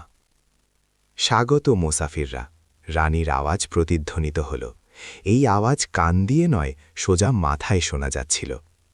শতাব্দী পরে কেউ আমার শহর পর্যন্ত জ্যান্ত পৌঁছেছে। আমি তোমাদের সাহসের প্রশংসা করি। মোল্লা নিজেকে সামলে নিলেন। তিনি জানতেন যে এখানে শক্তি নয়, শুধু বুদ্ধি কাজে আসবে। তিনি ঝুঁকে এক রাজকীয় সালাম করলেন। সাহেবা, আপনার সৌন্দর্যের চর্চা তো মেঘের ওপারেও আছে। আমরা তো শুধু আপনার নূরের এক কণা দেখার জন্য চলে আসলাম। রানী তিলিস্মার ঠোঁটে এক ব্যঙ্গাত্মক হাসি ফুটে উঠল। প্রশংসা আমাকে বোর করে মুসাফির। যেই এখানে আসে প্রশংসাই করে, তারপরও পাথর হয়ে যায়। বলো, তুমি আমার জন্য কি এনেছ? এই শহরে প্রবেশের মূল্য দিতে হয়। মোল্লার বুক ধক করে উঠল। মূল্য? ওনাদের কাছে তো দুনিয়ার সবচেয়ে বড় সম্পদ ছিল 5 কোটির হিরে। মোল্লা ভাবলেন, এটাই সুযোগ। একে হিরে দিয়ে খুশি করে দিই, আর তারপর প্রাণ বাঁচিয়ে পালাই। মহারানী, মোল্লা বুক ফুলিয়ে বললেন, আমি কোনো খালি হাতে আসা ফকির নই। আমি আমার সাথে আসমানের তারা ছিঁড়ে এনেছি। এমন হিরে যা আপনার চমকের সামনে তো ফিকে, কিন্তু দুনিয়ার জন্য অমূল্য। মোল্লা খুব গর্বের সাথে নিজের কোমর থেকে ওই মখমলের থলিটি বের করলেন। করিমও আশাবাদী নজরে তাকিয়েছিল। মোল্লা থলিটি রানীর দিকে বাড়িয়ে ধরলেন, আর তা উল্টে দিলেন, যাতে হীরের বৃষ্টি হতে পারে। কিন্তু কিছুই পড়ল না, শুধু ধুলোর কিছু কণা আর বালি। মোল্লার হাত হাওয়ায় জমে গেল। তিনি থলিটি ঝাড়লেন, তারপর ওটার ভেতর হাত ঢোকালেন, তারপর ওটা পুরো উল্টে দিলেন। থলি খালি ছিল, আর ওটার কোণায় এক বড় ছিদ্র ছিল। সেই মুহূর্তে মোল্লা নাসিরুদ্দিনের মনে হল যে পাহাড় থেকে পড়া বা মঙ্গলদের সাথে লড়াই করা সহজ ছিল, কিন্তু এই মুহূর্তেটি মৃত্যুর চেয়েও ভয়াবহ ছিল। নদীর স্রোত আর পাথরের ঘষায় থলি ফেটে গিয়েছিল, আর মোল্লা, যে নিজের জয়ের নেশায় চড়ছিলেন, অজান্তে নিজের পেছনে হীরের এক লম্বা রেখা ফেলে এসেছিলেন। 5 কোটির সম্পদ বালিতে মিশে গেল। করিম নিজের মাথা ধরে সেখানেই হাঁটু গেড়ে বসে পড়ল। লুটে গেলাম, বরবাদ হয়ে গেলাম। হে ভগবান, এর চেয়ে তো মৌমাছিরা খেয়ে নিলেই ভালো ছিল। রানী তিলিস্মার মুখভঙ্গি বদলে গেল। তার চোখে এখন কৌতূহল নয়, ক্রোধ ছিল। তাহলে তুমি আমাকে ধুলো দিতে এসেছ? কি আমার শহর তোমার কাছে আস্থাকুর মনে হয়? হাওয়া প্রবল হয়ে উঠল। মোল্লার চারপাশে দাঁড়িয়ে থাকা পাথরের পুতুলগুলো কাঁপতে লাগল, যেন তারা ওনাকে সতর্ক করছেন। রানী নিজের হাত তুলল, আর তার আঙুল থেকে নীল বিদ্যুৎ বেরোতে লাগল। প্রতারকদের সাজা একটাই, অনন্তকালের জন্য পাথর হয়ে যাওয়া। তৈরি হয়ে যাও। থামুন! মোল্লা চিৎকার করলেন।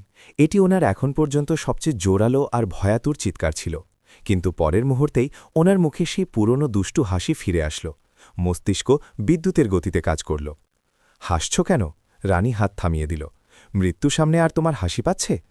রানী সাহেবা, মোল্লা খুব আত্মবিশ্বাসের সাথে বললেন, যেন এই সব কিছুই ওনার পরিকল্পনা ছিল। আপনি কি ভাবেন যে আমি এতই মূর্খ যে আসল হিরে এই ছেঁড়া থলিতে নিয়ে আসব? আরে, এটা তো এক পরীক্ষা ছিল। পরীক্ষা? রানী বিভ্রান্ত হয়ে গেল। জি হ্যাঁ, আমার ওস্তাদ বলেছিলেন যে রানী তিলিস্মা অন্তর্যামী। তিনি সম্পদ নয়, নিয়াত, উদ্দেশ্য দেখেন। যদি আমি আসল হিরে আনতাম, তবে তা হতো ঘুষ। এই খালি থলি প্রতীক যে আমি আপনার সামনে আমার শূন্য নিয়ে এসেছি। আমি খালি হয়ে এসেছি যাতে আপনি আমাকে আপনার জ্ঞান দিয়ে পূর্ণ করতে পারেন। মোল্লা নিজেও জানতেন না তিনি কি বলছেন, শুধু বলে যাচ্ছিলেন। রানী তিলিস্মার চোখে চমক আসল। আকর্ষণীয়। খুব কম মানুষ আমার সামনে এত চতুরতা দেখানোর সাহস করে। ঠিক আছে, আমি তোমাকে একটি সুযোগ দিচ্ছি, একটি ধাঁধা। যদি তুমি জবাব দিতে পারো, তবে তোমার প্রাণ ভিক্ষা দেওয়া হবে, আর মুখ চাওয়া ইনাম পাবে। যদি না পারো, সে এক পাথরের উজিরের দিকে ইশারা করল, তবে তুমি আমার মজলিসের নতুন সাজসজ্জা হবে। করিম কাঁদতে কাঁদতে বলল, মোল্লাজি, কোনো সহজ ধাঁধা চান, যেমন হাতি ফ্রিজে কিভাবে ঢুকবে? রানী উপেক্ষা করল, আর নিজের ধাঁধাটি জিজ্ঞাসা করল, সেটি কোন জিনিস যা তোমার কাছে আছে কিন্তু তুমি তাকে দেখতে পাও না? সেটি তোমাকে ধনী বানাতে পারে, কিন্তু তাকে চুরি করা যায় না।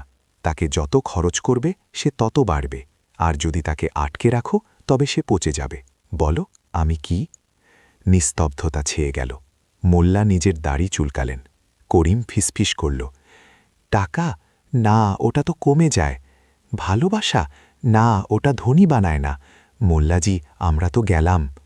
মোল্লা রানীর চোখের দিকে তাকালেন। রানীর মুখে বিজরের হাসি ছিল।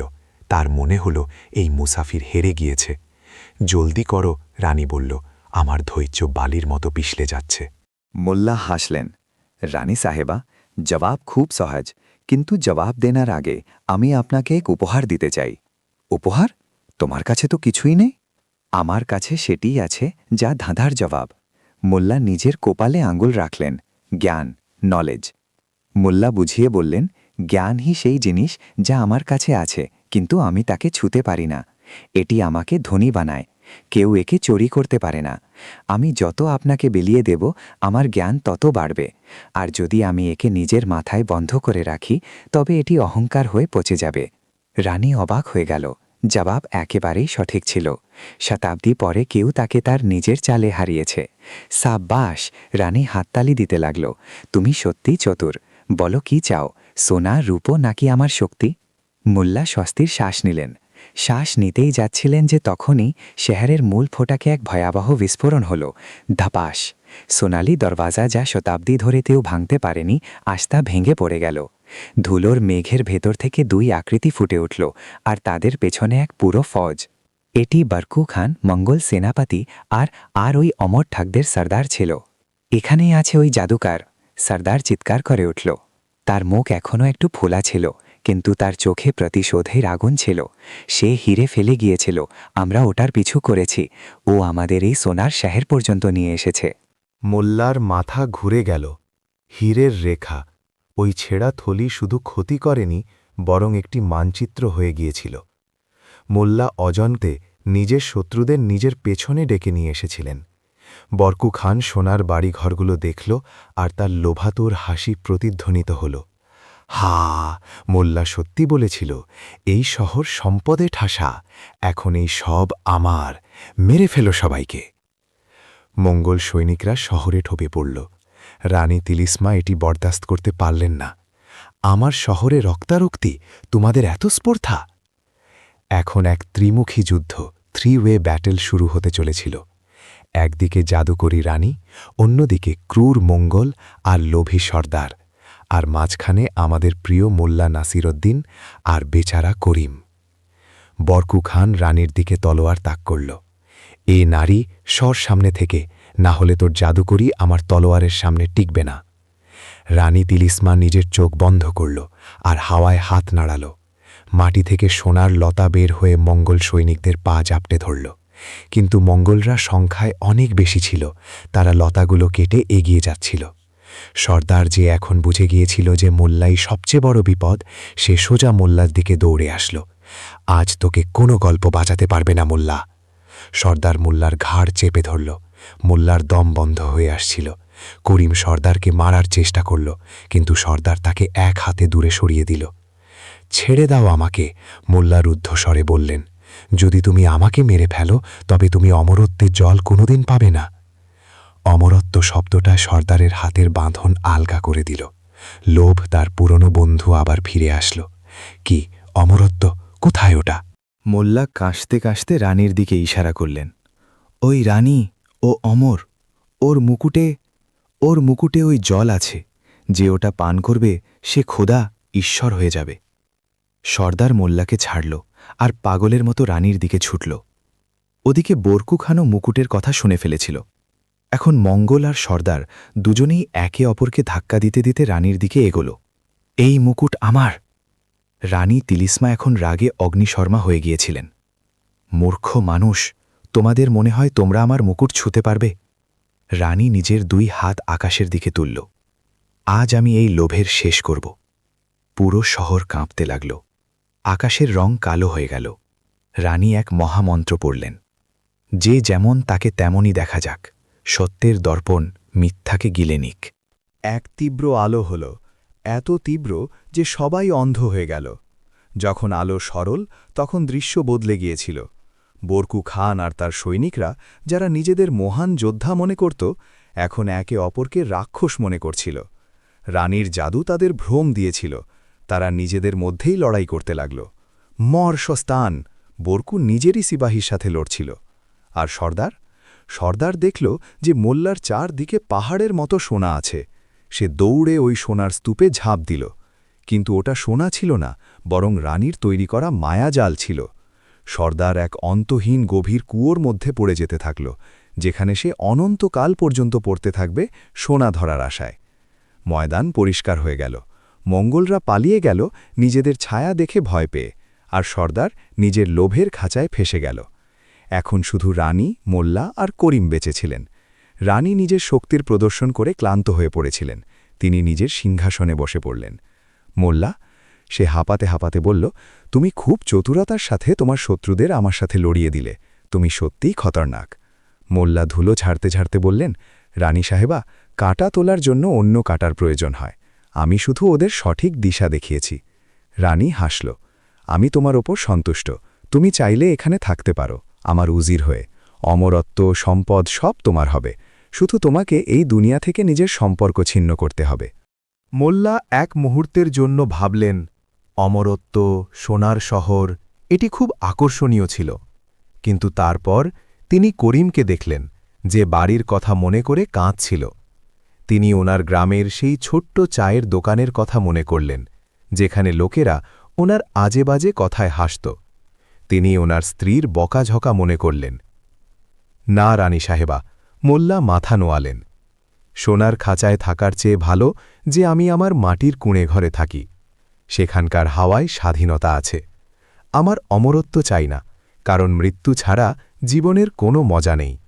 যদি আপনি সত্যিই খুশি হন, তবে আমাদের বাড়ি যেতে দিন। রানী অবাক হল। শতাব্দীতে প্রথমবার কেউ তার প্রস্তাব ফিরিয়ে দিয়েছে। তোমার মতো মানুষ আমি আজ পর্যন্ত দেখিনি। ঠিক আছে, আমি তোমাকে যেতে দেব, কিন্তু খালি হাতে নয়। রানী হাওয়ায় হাত ঘোরালেন। করিমের ছেঁড়া কুর্তার পকেট ভারী হয়ে গেল। এতে এত সোনা আছে যে তোমাদের 7 পুরুষ আরামে খেয়ে কাটিয়ে দেবে। যাও, আমার মন বদলানোর আগে চলে যাও।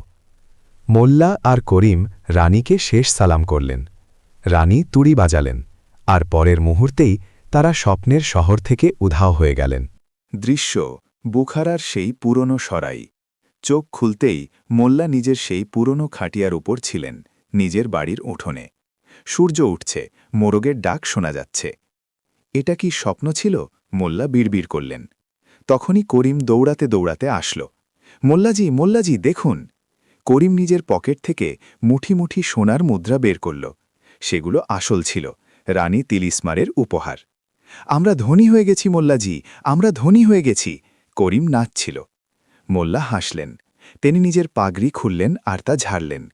পাগড়ির ভাঁজ থেকে এক ছোট জিনিস নিচে পড়ল। সেটি একটি হিরে ছিল। সেই একটি হিরে যা মোল্লা রানীর শহরে ঢোকার সময় অজান্তে নিজের পাগড়িতে আটকে নিয়েছিলেন। মোল্লা ওই হিরেটি তুললেন। ওটা সূর্যের আলোয় চমকাচ্ছিল। করিম থেমে গেল। আরে, এটা তো সেই 5 কোটির হিরে! মোল্লাজি, এবার তো আমরা বাদশা হয়ে যাব। মোল্লা হিরেটির দিকে দেখলেন, তারপর করিমের দিকে, আর তারপর নিজের পুরনো ভাঙা কুঁড়ে ঘরের দিকে। তিনি জোরে হাত ঘোরালেন আর ওই বহুমূল্য হিরেটি পাশের কুয়োর মধ্যে ছুঁড়ে দিলেন। ছ্লাত! করিম চিৎকার করে উঠল, না মোল্লাজি, এটা কি করলেন? পাগল হয়ে গেলেন নাকি? মোল্লা নসিরুদ্দিন নিজের খাটিয়ায় শুয়ে পড়লেন আর কম্বল মুড়ি দিলেন। করিম, যদি ওই হিরে আমার কাছে থাকত, তবে আমাকে সারা রাত চোরের ভয় পেতে হতো। তারপর কোনো সর্দার আসত, কোনো মঙ্গল আসত, আর আমি শান্তিতে চা খেতে পারতাম না। এই সোনার মুদ্রাই যথেষ্ট জীবন কাটানোর জন্য। ওই হিরে ছিল লোভ, আর আমি লোভকে কুয়োর মধ্যে ফেলে দিয়েছি। মোল্লা চোখ মারলেন। আর এমনিতেও গল্প শেষ হয়ে গেছে, এবার ঘুমিয়ে পড়ো, কাল নতুন বিপদ খুঁজতে হবে। সরাইতে আবার সেই জৌলুস ফিরে আসলো, কিন্তু এখন লোকে মোল্লা নাসিরুদ্দিনকে শুধু একজন ফকির মনে করত না। বলা হয় যে সেই দিনের পর যখনই মোল্লা চা পান করতেন, ওনার চোখে এক সোনালি চমক দেখা যেত। হয়তো এটি সেই জাদুকরী শহরের স্মৃতি ছিল, অথবা হয়তো এটি সেই প্রশান্তি ছিল যে তিনি দুনিয়াকে নিজের আঙুলের ডগায় নাচিয়ে সহি সালামত ফিরে এসেছেন। আর ঠগদের সর্দার? বলা হয় যে শয়তানের পাহাড়ে যখন হাওয়া জোরে বয়, তখন আজও কারোর চিৎকারের শব্দ শোনা যায়, ওর যা ঘোরে, ওর যা। তো বন্ধুরা, এটি ছিল মোল্লা নাসিরুদ্দিনের 5 কোটির সবচেয়ে বড় উড়ন্ত ঠগি আর স্বপ্নের শহরের যাত্রা। মোল্লা কি সত্যিই বুদ্ধিমান ছিলেন, নাকি শুধু ভাগ্যের জোরে বেঁচে গিয়েছিলেন? নাকি বুদ্ধিমত্তা আর ভাগ্য দুটোই এক মুদ্রার 2 পিঠ?